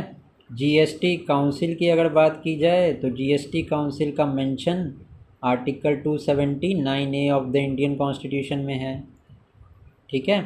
It is a constitutional body. Now it is a destination based tax and it is a type of indirect tax। आइए अब देखते हैं, करेक्ट हमें बताना है। GST is a direct tax? No, it is an indirect tax. GST introduce new and direct taxes that were not present earlier? नहीं, ये statement उल्टा दिया हुआ है। जो पहले के इनडायरेक्ट टैक्सेस थे, such as sales tax, custom duty, service charges, इसको ख़त्म करके सारा कुछ जीएसटी में शामिल कर लिया गया। And GST applies uniform rate? नहीं, यूनिफॉर्म रेट नहीं है, टैक्स के स्लैब्स हैं। फॉर एग्जांपल 0% भी किसी पे है, 5% है, 12% है, 18% है, 28% है। These are the different tax slab. That is why correct option हमारा इनमें से कोई भी नहीं है।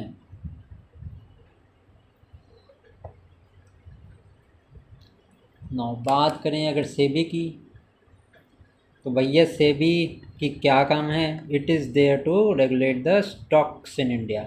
और अगर आपको ये नहीं भी पता तो मैंने अपने टेलीग्राम चैनल में मैं डेली क्विज़ करवाता हूँ, कुछ क्वेश्चन पोस्ट करता हूँ, वहाँ पे मैंने ऑलरेडी ये क्वेश्चन पोस्ट किया था कि स्टॉक एक्सचेंज को कौन रेगुलेट करता है, तो हमारा सेबी करता है। इंश्योरेंस कंपनी को कौन सा करता है, तो IRDAI करता है। म्यूचुअल फंड को भी सेबी, कमोडिटी फ्यूचर मार्केट इनको भी सेबी करता है। हमें नॉट कंट्रोल्ड पूछा है तो IRDAI होगा, इंश्योरेंस कंपनी जिनको IRDAI रेगुलेट करती है।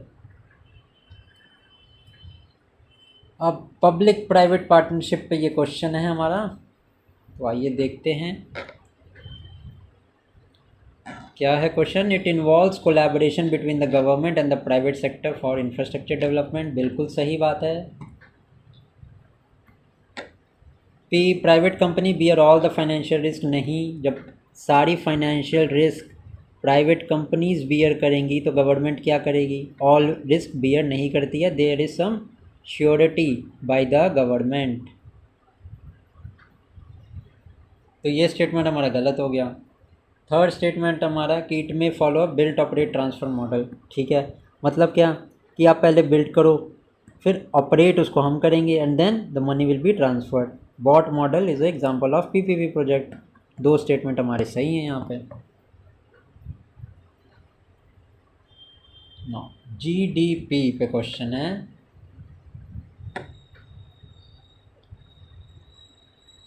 GDP is one of the most important indicator used to gauge the health of a country's economy.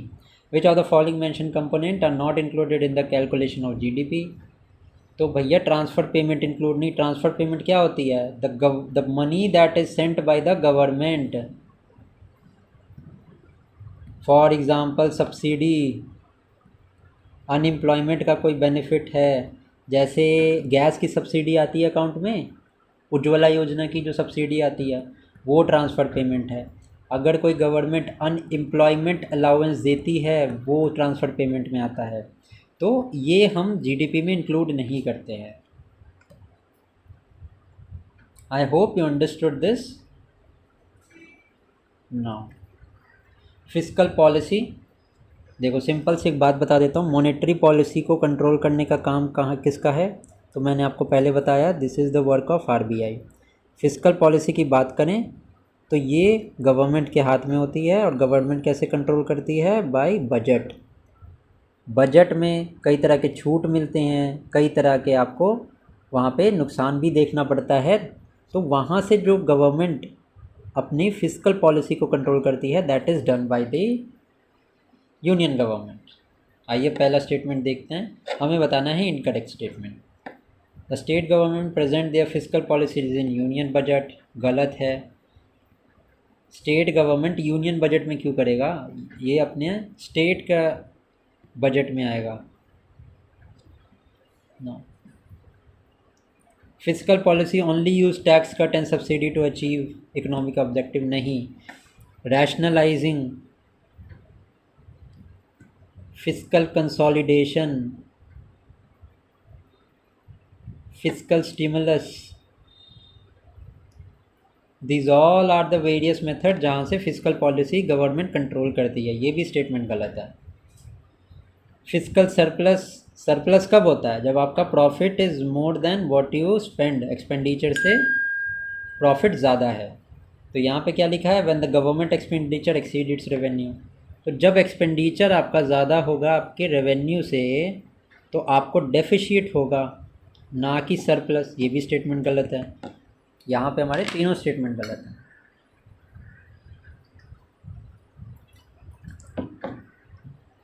Next question हमारा ग्रीन टैक्स पे है। It is also known as environment और pollutant tax which was introduce to discourage the use of older vehicles which typically emit high level of pollutant. Which of the following vehicles are excluded from green tax? अभी यहाँ पे इसने बता दिया green tax लगता ही है older vehicles पे। तो सबसे ज़्यादा पोल्यूशन करने वाला व्हीकल तो डीजल होता है। और यहाँ पे न्यू इलेक्ट्रिक कार, ये तो बिल्कुल न्यू कंसेप्ट है जो कि इन्वायरमेंट फ्रेंडली है। क्योंकि पॉल्यूशन नहीं करता है, तो इस पर हम ग्रीन टैक्स क्यों लगाएंगे? टैक्स लगा के हम महंगा ही तो करेंगे सामान। बट हमने तो सुना है कि इलेक्ट्रिक कार लेने पे सब्सिडी मिलती है। तो लॉजिकल दिमाग भी लगाओगे अगर, तो ज़रूरी नहीं है सारा कुछ पता हो। 4 पे लग नहीं सकता, 2 में हमें पता ही है लगना लगना है, 1 पे लगना लगना है। तो एक्सक्लूड किस में? 1 पे लगेगा हमारे, 1 आंसर हो नहीं सकता। 4 पे हमारा लग नहीं सकता। ऑब्वियसली CNG और न्यू इलेक्ट्रिक कार ही हमारा सही ऑप्शन है। यहाँ से हम आ गए अपने आंसर पे।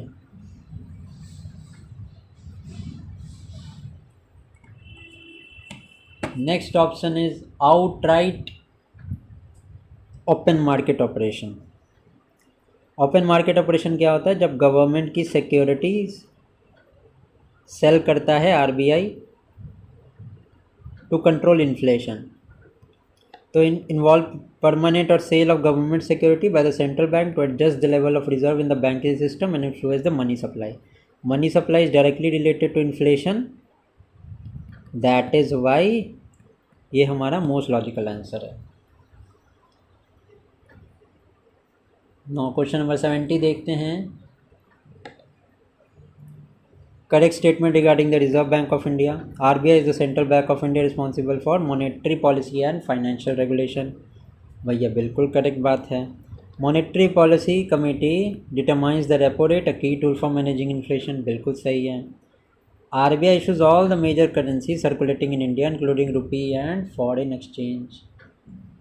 तो भैया रुपी तो ठीक है, फॉरेन एक्सचेंज को कंट्रोल नहीं करता है RBI, जबकि foreign exchange are managed by markets itself. Market forces determine करती है फॉरेन एक्सचेंज को।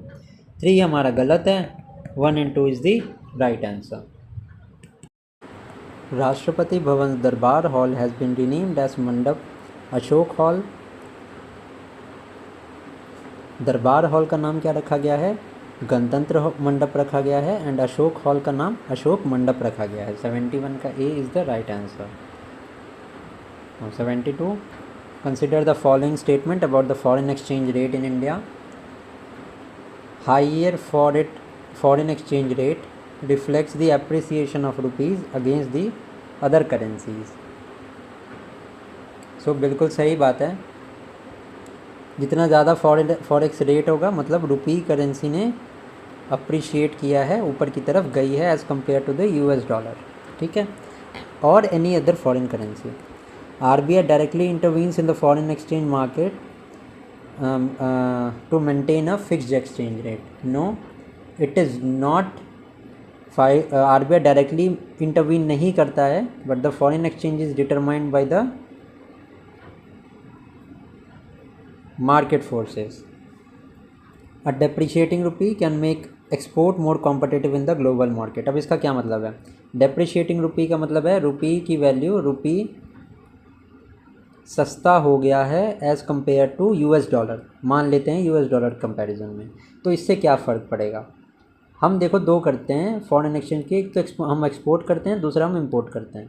एक्सपोर्ट का क्या मतलब है कि हम सामान दूसरी कंट्री को बेच रहे हैं, तो दूसरी कंट्री हमें पैसा दे रही है। तो जब हमारी कंट्री सस्ती हो जाएगी तो ऑब्वियसली फॉरेनर्स हमसे ज़्यादा डिमांड करेंगे और हमारा ज़्यादा सामान ख़रीद के ले जाएंगे।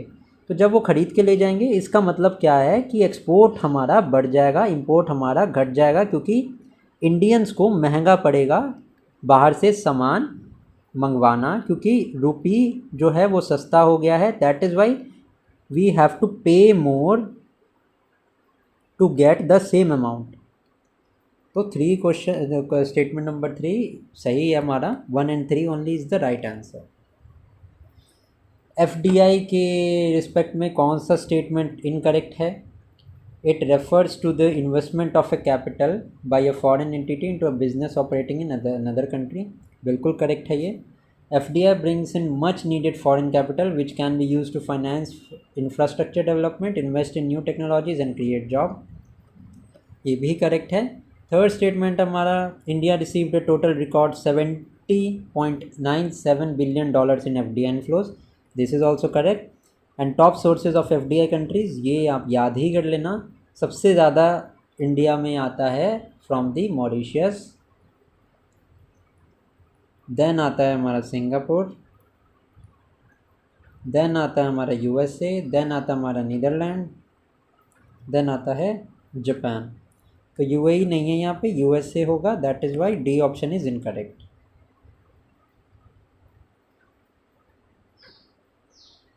नाउ क्वेश्चन नंबर 74 है यहाँ पे। Human development index around 1990s में ये कंसेप्ट आया बाय अ फेमस इकोनॉमिस्ट महबूब उल हक। ठीक है, आज की डेट में UNDP releases a report that is human development index on 3 matrix. तो ये भी आप कुछ एडिशनल इंफॉर्मेशन ध्यान में रखना। Now, it is a composite index measuring average achievement in 3 basic dimensions of human development. One of the limitation of the human development index is ignores economic growth and focuses only on health and education. नहीं, बिल्कुल गलत statement है। Limitation इसकी ये है कि it does not account for the variation within the countries. जो countries के बीच में वेरिएशन होती है ये इसको अकाउंट में नहीं लेता है। नाउ जीआई टैग की अगर हम बात करें तो नेक्स्ट क्वेश्चन उसी पे है। Geographical tag indication are used to denote product that have a specific geographical origin and possess qualities or reputation that are due to that origin. Which of the following product is not given GI tag yet? अभी देखो बनारसी ठंडाई, त्रिपुरी, मतबारी पेड़ा and Jaunpur की इमरती को तो मिला है, but litti chokha जो आपको लगेगा कि बिहार का बहुत फेमस डिश है, इसको जीआई टैग मिला होगा, बट आप गलत हो। लिट्टी चोखा को अभी तक कोई जीआई टैग नहीं मिला है। क्वेश्चन 76 आ गया हमारा। स्टेटमेंट एंड असर्शन का क्वेश्चन है। The Indian constitution as federalism with a strong central government. बिल्कुल सही बात है, हमारा सेंट्रल स्ट्रॉन्ग है, स्टेट्स के पास उतनी पावर नहीं है। It is a quasi federal structure. अब हमारा Indian constitution is a quasi federal structure, was this name was given by K C Wheare. ठीक है, अब इसका वजह क्या है? तो वजह ये है कि इंडिपेंडेंस के टाइम में along with the concern for unity many socio economic problem prevailed in the country. बिल्कुल सही है, असर्शन और रीज़न दोनों सही हैं। 76 का हमारा A is the correct answer. अब प्रियम्बल की बात करें तो प्रियम्बल हमारा हार्ट ऑफ द कॉन्स्टिट्यूशन है, ये आप ध्यान रखना। अगर हार्ट एंड सोल की बात की जाए, ये हमारा होगा article 32, that is constitutional remedies का जो राइट है हमारा। ठीक है, now preamble is a part of constitution and it can be amended under article 368। बिल्कुल सही स्टेटमेंट है भैया, अमेंडेबल है, तभी तो 42nd अमेंडमेंट एक्ट से 1976 के इसका अमेंडमेंट किया गया था। और जब 42nd अमेंडमेंट आया तो 3 वर्ड्स ऐड हुए थे प्रियम्बल में, that is socialist, other one is secular and third one is integrity. Okay, now the term secular was added to the preamble by the 42nd amendment. बिल्कुल correct है, secular के साथ socialist and integrity ये 2 word भी add हुए थे। The objective stated in the preamble and enforceable in the court of law not. Preamble हमारा justiciable नहीं है। DPSPs जो मेंशन्ड है article 4A of the constitution में, that are also not justiciable. Fundamental duties जो हैं वो भी जस्टिसेबल नहीं है। जस्टिसेबल का मतलब ये है कि आप कोर्ट में जाके केस नहीं कर सकते हो, और ये आप नहीं बोल सकते हो कि हमारे जो DPSP में आर्टिकल मान लो 40 में या 44 में यूनिफॉर्म सिविल कोड की बात की गई है, तो आप ये जाके नहीं बोल सकते हो कि यूनिफॉर्म सिविल कोड कंट्री को बनाना ही या स्टेट को बनाना ही पड़ेगा। जस्टिसेबल राइट्स वो होते हैं जिनके एवज में आप कोर्ट में जा सकते हो और उनको क्लेम कर सकते हो against the state. Claim against state होता है जस्टिसेबल में। फॉर एग्ज़ाम्पल जस्टिसेबल क्या है? आपके fundamental rights that are given to you under article 12 to article number 35, these constitute the fundamental rights. तो ये इन्फोर्सिएबल नहीं होता है, थर्ड स्टेटमेंट गलत है हमारा, 1 and 2 is right. Constitutional amendment की बात की जाए, this is given in the part 20 of the constitution, article हमारा 368 रहता है। एंड इसमें 3 टाइप का प्रोविज़न होता है कि कॉन्स्टिट्यूशन हम अमेंड करते हैं by simple majority, by special majority, third is special majority with ratification of half of the states. इन 3 तरीके से हम अमेंड कर सकते हैं। ऑल्सो आर्टिकल 368 अगर कोई अमेंडमेंट इंट्रोड्यूस हो रहा है, it can be introduced in the Lok Sabha as well as Rajya Sabha, but state legislature में हम अमेंडमेंट को इंट्रोड्यूस नहीं कर सकते हैं, ये भी याद रखना। Now it can be initiated only in Lok Sabha, गलत है, it can be initiated in Lok Sabha plus Rajya Sabha. All constitutional amendment require the ratification, नहीं भाई, अभी तो बताया 3 तरह के अमेंडमेंट होते हैं, simple majority, special majority and special majority with ratification of half of states. तो ये भी हमारा गलत है, फर्स्ट वाला भी गलत था, डी हमारा करेक्ट आंसर है। क्वेश्चन 79 की बात की जाए, प्रेसिडेंट के ऊपर ये क्वेश्चन है, करेक्ट बताना है। Can declare national emergency on his own, नहीं। आर्टिकल 74 में it is given there is an council of minister to aid and advise the president, ठीक है। तो एड एंड एडवाइस करने के लिए काउंसिल ऑफ मिनिस्टर होती है, प्रेसिडेंट का खुद का डिस्क्रिप्शन नहीं होता है। The president can be impeach for the violation of constitution, बिल्कुल करेक्ट स्टेटमेंट ये है। The president question is final in the case of dispute regarding the disqualification of member of the parliament, नहीं, ये completely true नहीं है। Election commission of India, उसके बाद supreme court में केस भी हो सकता है इस पर। And president has the power to dissolve the Rajya Sabha, बिल्कुल गलत स्टेटमेंट है, Rajya Sabha is not a subject to dissolution, Rajya Sabha dissolve नहीं हो सकती है। लोकसभा ज़रूर डिजॉल्व होती है नॉर्मल टेन्योर 5 ईयर्स के बाद, बट नेशनल इमरजेंसी के केस में 1 ईयर एट अ टाइम इसका टेन्योर इंक्रीज़ भी किया जा सकता है, जो कि किया गया था 5th लोकसभा का टेन्योर इंक्रीज़ किया गया था ड्यू टू नेशनल इमरजेंसी। तो बी हमारा इसका करेक्ट आंसर है। अब कॉन्स्टिट्यूशन क्या प्रोवाइड करता है, तो देखो इस तरह के जो बेसिक जेनेरिक क्वेश्चन होते हैं ना, उनमें बहुत बेसिक और बहुत ब्रॉड आउटलुक से किसी भी चीज़ को समझना। अब इंडियन कॉन्स्टिट्यूशन के अंदर सब कुछ आ जाता है, लेजिस्लेचर भी आ जाता है, एग्जीक्यूटिव भी आ जाता है और जुडिशियरी भी आ जाता है। तो इसी के अंदर पूरा हमारा इंडिया ऑपरेट कर रहा है। सबसे सुप्रीमेसी पे there is the Indian constitution and below this citizen से लेके जो जुडिशियरी में लोग बैठे हैं वो भी होते हैं, लेजिस्लेचर वाले भी होते हैं एंड एग्जीक्यूटिव वाले भी होते हैं। तो इंडियन कॉन्स्टिट्यूशन से जब कोई भी क्वेश्चन आए तो वाइडेस्ट पॉसिबल टर्म में उसको आंसर करने की कोशिश करना। Now to provide a set of basic rule that allow coordination among the members of society, yes बिल्कुल करेक्ट है। Enable the government to fulfill the aspirations of society, yes. Enhance the participation of responsible citizens in politics, yes. Ensure the development of nation, yes. बिल्कुल all the statements here are true.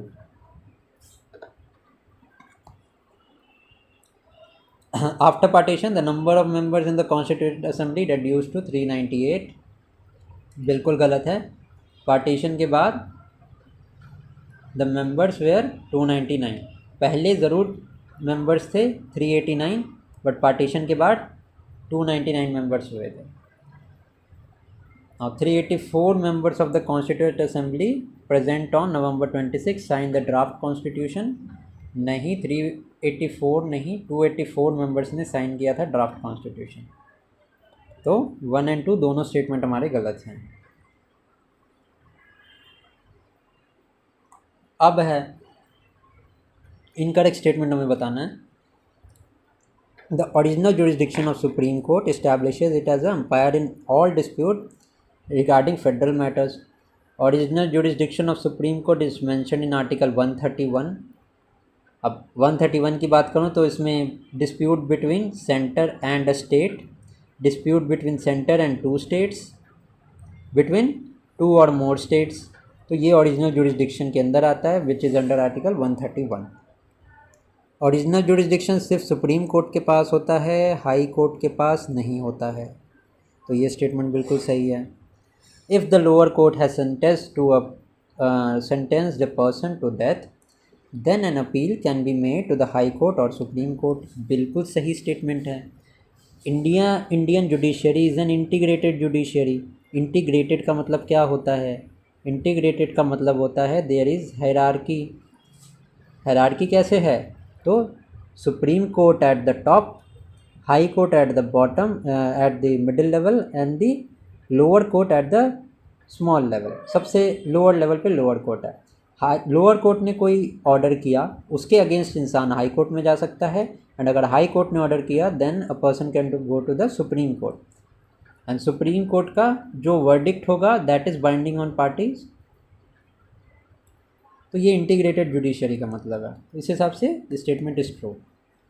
All the authorities civil, judicial and the territory of India shall act in the aid of supreme court. Yes, it is correct. अभी बताया मैंने, supreme court का जो verdict होगा that is binding on everyone. तो हमारा D incorrect हमसे बोला है, तो नॉन ऑफ द अबव, इनमें से कोई भी इनकरेक्ट नहीं है। Next statement is regarding the finance commission. Finance commission is mention in article 280। President constitute करते हैं after every 5 years। 15th finance commission के हेड थे NK सिंह, जिन्होंने रिकमेंड किया था कि सेंटर और स्टेट्स के बीच में जो डिस्ट्रीब्यूशन होना चाहिए टैक्स का, स्टेट्स को 41% जाना चाहिए। 16th फाइनेंस कमीशन की मैं बात करूं तो इनके हेड हैं अरविंद पंगारिया। इनका नाम याद रखना, इट इज़ वेरी इम्पॉर्टेंट, ठीक है। It recommends the distribution of taxes between the centre and state. Yes, it's recommendation are binding. गलत है। The recommendation of finance commission are advisory in nature. 3 हमने गलत कर दिए यहाँ पे, 1 2 is the correct answer. Also आप मुझे कमेंट सेक्शन में बताना कि कितने मेंबर्स होते हैं फाइनेंस कमीशन में, और क्या वो रीअपॉइंटमेंट के लिए एलिजिबल होते हैं,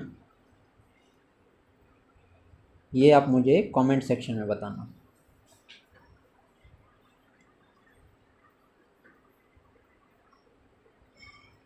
now question number 84, governor of India के रिगार्डिंग कौन सा सही स्टेटमेंट है?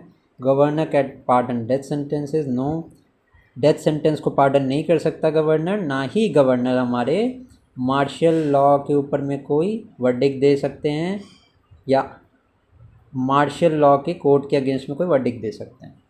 The governor can dismiss the state government without the consent of president. Correct statement हमसे पूछा है, तो this is also wrong. President का कंसेंट चाहिए होता है। Governor can appoint the chief minister. बिल्कुल। The governor has no discretionary power. बिल्कुल गलत है ये। कुछ some of the discretionary powers होती हैं गवर्नर के पास, जिसका एक एग्जांपल मैं आपको देता हूँ। If there is hung house, और अगर स्टेट गवर्नमेंट जो है वो गिर जाती है, सरकार गिर जाती है, then if none of the party has a majority, किसी भी पार्टी के पास मेजॉरिटी नहीं है, then it is the governor's discretion to appoint the CM कि वो कौन सी पार्टी को इनवाइट करेगा और किनको सरकार बनाने का मौका देगा। This is a one type of discretionary power that is with the governor of India. Now let's see the next question. अब आगे ज़्यादा करंट अफेयर्स के क्वेश्चन होंगे, तो जल्दी जल्दी करेंगे इसको। बार्गेनिंग फेडरलिज्म किसने बोला था? It was set by Morris Jones. Ethnic violence Manipur में इरप्ट हुई थी। कौन से 2 ग्रुप्स में वायलेंस हुई थी? It was between Meitei and Kuki. आज भी ये चल रही है। अभी आपको पता है चंडीगढ़ म्यूनसिपल कॉरपोरेशन इलेक्शंस में जो हेड था इलेक्शन कंडक्ट करवा रहा था, वो he was found guilty votes का इधर उधर करने के चक्कर में। तो किनको अनाउंस किया गया था उसके बाद? सुप्रीम कोर्ट ने न्यू मेयर चंडीगढ़ का किनको अनाउंस किया गया था? His name is Kuldeep Kumar. Recently हमारे PM UAE गए थे, तो कौन कौन से इवेंट हुए थे UAE में? बैप्स टेम्पल, लार्जेस्ट हिंदू टेम्पल जिसको बोला गया, वो इनाग्रेट हुआ। वर्ल्ड गवर्नमेंट समिट भी वहाँ पे इनाग्रेट हुई। एंड ऐलान मोदी इवेंट में इंडियन डायस्पोरा को मोदी जी ने एड्रेस किया। All of this is the correct answer. ना यूके के इलेक्शन पे ये क्वेश्चन है, करेक्ट स्टेटमेंट हमसे पूछा है। 2024 में यूनाइटेड किंगडम में general election was held to elect 650 members to the House of Lords. House of Lord नहीं, हाउस ऑफ कॉमन्स के लिए हुआ था, स्टेटमेंट गलत है। In this election the Conservative Party leader by Keir Starmer emerged victorious. ठीक है, conservative party के नहीं है, लेबर पार्टी का रूल आया है। जो ऋषि सुनक थे he belong to the Conservative Party, Keir Starmer is of Labour Party. तो दोनों के दोनों स्टेटमेंट हमारे यहाँ पे गलत हैं। Bihar government aims to constitute a rhino task force with an aim to increase the rhino bearing areas by 5% in next 2 year. Which of the following protected area? तो Valmiki tiger reserve which is in west Champaran, वहाँ पे Bihar government ने ये फैसला किया है। 1 horn राइनोसॉरस, ठीक है, जो कि वल्नरेबल स्टेटस हैं, काजीरंगा में पाए जाते हैं, काजीरंगा नेशनल पार्क इन असम। और पोबितोरा भी याद रखना राइनोस से, पोबितोरा ये क्योंकि हाईएस्ट डेंसिटी अगर राइनोस की देखी जाए that is in the Pobitora park, ये भी असम में है। अब अज़रबाईजान और आर्मेनिया के बीच में डिस्प्यूटेड एरिया कौन सा है? तो ये मैंने आपको जो प्लेसेस इन न्यूज़ का शॉर्ट्स डाला है उसमें मैंने ये ऑलरेडी कवर कराया था, बहुत ज़्यादा न्यूज़ में रहा है due to Nagorno Karabakh region which is a area of dispute between Armenia and अज़रबाईजान।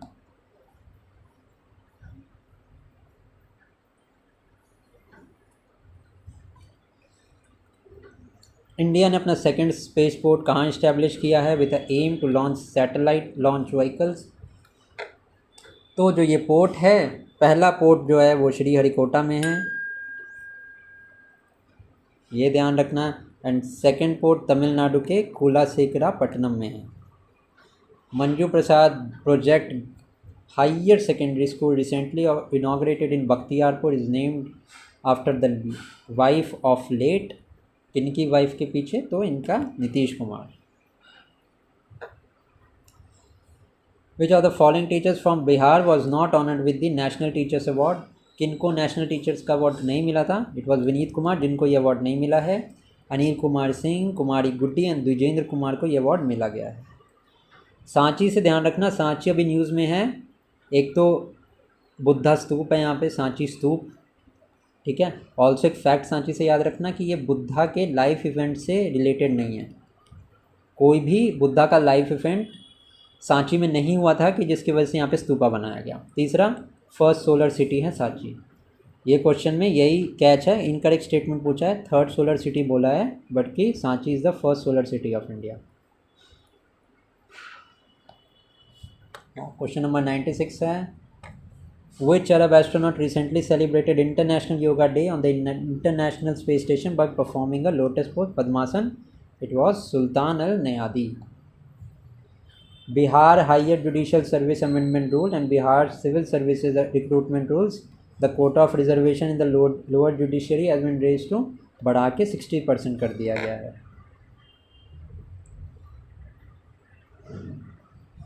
Now question number 98, heart attack को कॉम्बैट करने के लिए कौन कौन से इनिशिएटिव आए हैं? It is heart attack day on 29 सितंबर, STEMI project and national programme for prevention and control of cancer, diabetes, cardiovascular disease and stroke.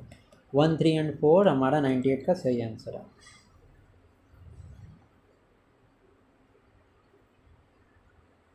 Heart attack rewind जो है ना, this is an initiative by FSSAI, ताकि हम वो food खाएं जिसमें cholesterol कम हो, कोलेस्ट्रॉल कम बने हमारी बॉडी में, which is harmful for heart health.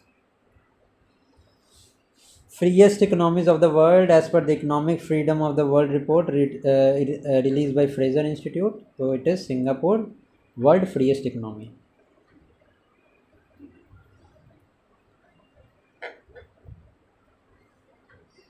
अभी देखो AI बहुत ज़्यादा न्यूज़ में है, उसी पे क्वेश्चन है। नेशनल प्रेस डे 2023 की थीम क्या थी? Media in the era of AI, artificial intelligence.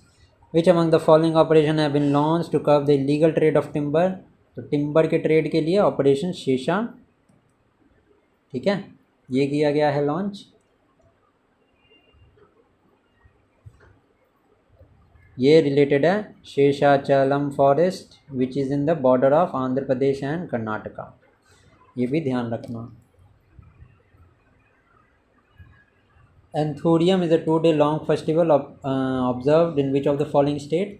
तो एंथोरियम ये हमारा मिज़ोरम में होता है।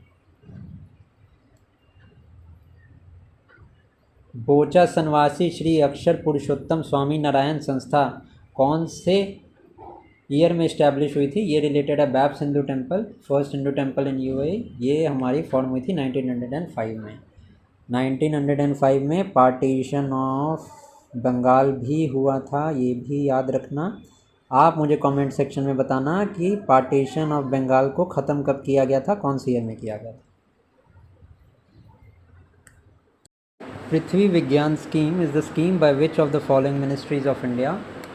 सो the scheme is of none of the above, क्योंकि ये स्कीम हमारी यूनियन कैबिनेट की थी, इनमें से तीनों मिनिस्ट्री की में से किसी की भी नहीं है, ठीक है। Question number 105, best FIFA football award पे क्वेश्चन है। Lionel Messi of Haaland won the title of men's player,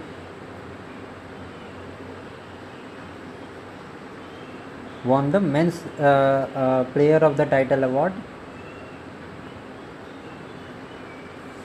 तो ये वॉन नहीं हुआ, ये अवार्ड टाई हुआ था विथ हेडिंग। ये क्या क्वेश्चन दिया है, ये गलत है, स्टेटमेंट गलत है, ये सही वेक स्टेटमेंट है बहुत। और एटिना बोनमार्टी को मिला था, ये तो सही है मेरे हिसाब से। ओनली 2 स्टेटमेंट इसका सही है। पहला स्टेटमेंट का तो लैंग्वेज ही गलत है, हैलैंड थोड़ी है, Lionel Messi of Argentina, Haaland तो दूसरा प्लेयर है, तो इन दोनों में टाई हुआ था, इस wrong statement. Bio pharmaceutical alliance पे क्वेश्चन है, कौन सी कंट्री ने लॉन्च किया है? तो ये लॉन्च किया हमारा इंडिया ने, यूएस ने एंड यूरोपियन यूनियन ने। फ्रांस और सिंगापुर ये दोनों नहीं हैं। The revenue and land reform department of Bihar is launch the Parimarjan Plus portal, बिल्कुल सही है। The portal has been launch for rectification in land documents, ये भी सही है। Statement 1 and statement 2 both of the statement are correct. अब आते हैं हम क्वेश्चन नंबर 108 पे। क्वेश्चन नंबर 108 हमें बोल रहा है, who among the following has been elected as the president of the International Court of Justice. तो ये है दलवीर भंडारी, याद रखना, इंपॉर्टेंट है। And International Court of Justice is a body of United Nations. The prime minister Narendra Modi recently visited the Srirangam temple, it is located in which of the following places in India. तो Srirangam temple जो है ये located है तिरुचिरापल्ली में। The world cooperative monitor report is publish by the international cooperative alliance. तो ये statement हमारा बिल्कुल सही है। Indian farmer fertiliser corporative limited IFFCO has back the 3rd position, ठीक है। 3rd पोजीशन नहीं है, इफ़को को 1st रैंक मिला है। स्टेटमेंट 2 गलत है, statement 1 is correct. BJP won in 2019, retain 208 and lost 92 seat. सबसे ज़्यादा सीट्स का लॉस बीजेपी को इलेक्शंस में कौन से स्टेट में हुआ? तो उत्तर प्रदेश में हुआ था।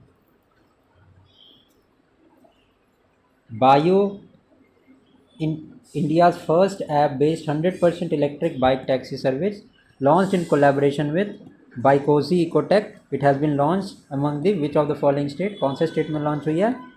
असम में लॉन्च हुई है। आइंस्टाइन प्रोब एस्ट्रोनॉमिकल सैटेलाइट है जो स्पेस में, किसने स्पेस में रिलीज़ की है? चाइना ने। क्रिमिनल लॉ पे ये क्वेश्चन है। The number of section under Indian penal code has increased. अब इंडियन पीनल कोड जो है उसका नाम चेंज करके न्याय संहिता, भारतीय न्याय संहिता रख दिया गया है, ठीक है। New provision of organise crime and economic offences has been added to the Bharatiya Nyaya संहिता। अब देखो जो पहले के इंडियन पीनल कोड थे इसमें सेक्शंस जो थे वो ज़्यादा थे, तो न्यू भारतीय न्याय संहिता में सेक्शंस कम हो गए हैं। ठीक है, सो ए हमारा फॉल्स है, आर ट्रू है। आईसीसी अवार्ड्स पे क्वेश्चन है, करेक्ट स्टेटमेंट बताना। Virat Kohli was announce the winner of the ICC men's one day cricketer of the year award, बिल्कुल करेक्ट है। And men's test cricketer of the year, तो सूर्य कुमार यादव कहाँ से आ गया टेस्ट में? उस्मान ख्वाजा ऑफ ऑस्ट्रेलिया, ये हमारा सही आंसर है इसका, तो only one is correct.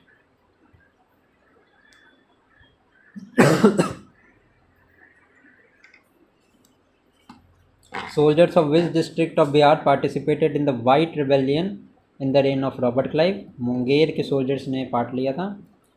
Noniya rebellion related to saltpetre that led to Nonia rebellion, कौन कौन से डिस्ट्रिक्ट में हुआ था? तो हाजीपुर, सारण, पूर्णिया, तिरहुत, इन चारों डिस्ट्रिक्ट में हुआ था। Baraiya Tal, Baraiya Tal it is also known as Bakasht movement, बिल्कुल करेक्ट है। ये लॉन्च हुआ था against the abolition of zamindari system. दोनों स्टेटमेंट हमारे सही हैं यहाँ पे।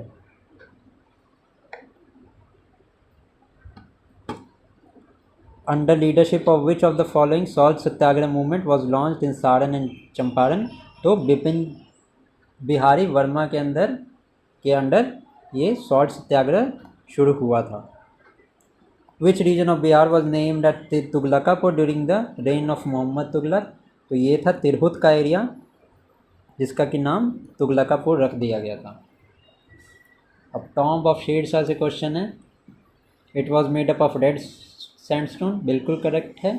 And it was hexagonal, hexagonal नहीं ऑक्टागोनल शेप था। ठीक है, तो पहला हमारा सही है, दूसरा हमारा गलत है। Only one is the right answer. 122 question है। During the rule of which ruler Bakhtiyar Khilji attacked Bihar and destroyed Nalanda and Vikramshila? तो नरसिम्हा देव was the ruler.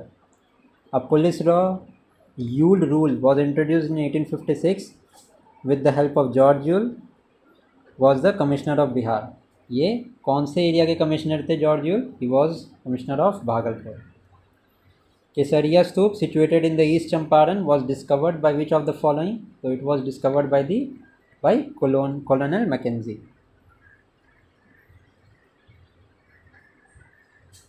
फनेश्वर Nath Renu की story Maare Gaye Gulfam was adapted into which Bollywood film?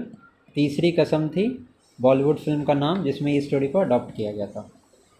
Naturally submerged low land found in the northern Gangetic plain is also known as which of the following?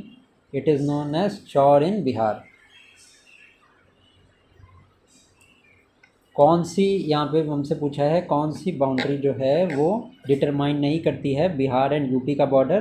तो जो Kosi river है this is in the eastern side of Bihar and जो UP की border है वो waste Bihar से लगती है, तो कोसी हमारा सही आंसर है यहाँ पे। नेक्स्ट क्वेश्चन है, हमें पूछा है tributaries of Bagmati river. So the tributaries of Bagmati, सबसे पहली बात तो Bagmati river flows in Darbhanga, Madhubani and Muzaffarpur.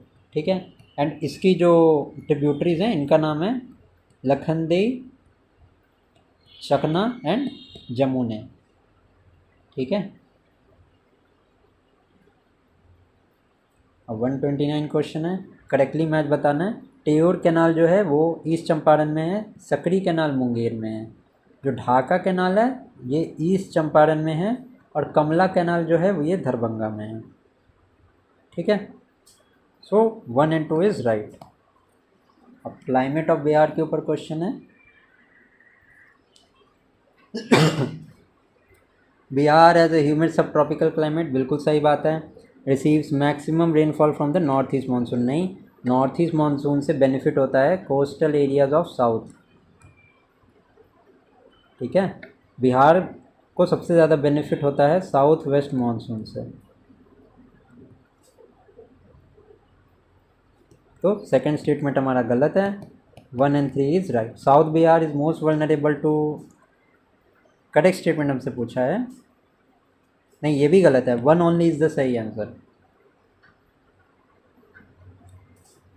अच्छा ड्रॉट कंडीशन बोला है, देखो फ्लड का कंडीशन है ना नॉर्थ बिहार में ज़्यादा होता है, ड्रॉट का कंडीशन साउथ बिहार में होता है। ये एरिया ना छोटा नागपुर प्लेट्यू का एरिया है, दैट इज़ वाई। तो 1 and 3 is right. Next question is about Mohsin Fani. ये किसके लिए जाने जाते हैं? तो ये Dabistan Mazahib. Largest fish producing district क्या है बिहार का? वो है Madhubani. Bihar Ganga water supply scheme, ये सदर्न बिहार के लिए है और ये बेनिफिट करने वाली है राजगीर, बोधगया एंड गया को।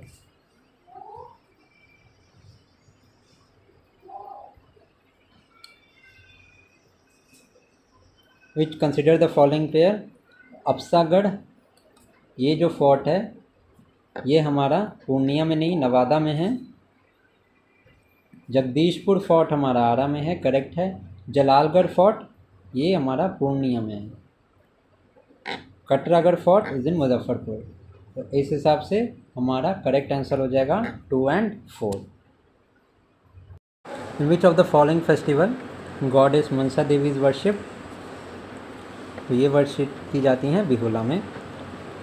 विच of the following district hospital got the first prize for performance in cleanliness by the ministry of health and family welfare. इसका हमारा करेक्ट आंसर है शेखपुरा।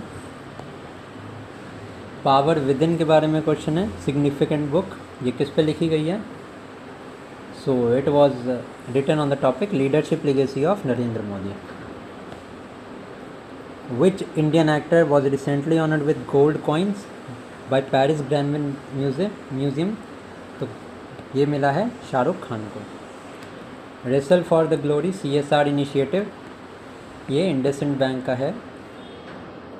एंड T20I में हाईएस्ट रन गेटर कौन है? स्मृति मंदाना को इन्होंने सरपास किया है। She is Harmanpreet Kaur, women's captain of the Indian cricket team. अब नाउ क्वेश्चन नंबर 141 से लेकर 150 तक जो ये क्वेश्चन है ये सारे मैथ्स एंड रीजनिंग के कुछ क्वेश्चन हैं। PDF I will give on the Telegram channel, वहाँ से आप जाकर इस क्वेश्चन को ट्राई कर सकते हो क्योंकि ये तो खुद से सॉल्वेबल हैं, खुद से सॉल्व करोगे ज़्यादा बेनिफिट होगा। बाकी आई होप कि आपने नोट्स बना लिए होंगे। एंड अगर ये वीडियो अच्छी लगी एक्सप्लेनेशन के साथ तो do like this video, comment करके बताना कैसा लगा, लाइक कर देना एंड शेयर कर देना चैनल अगर आपको लगे कि कंटेंट सही है तो। Till then keep studying, thank you.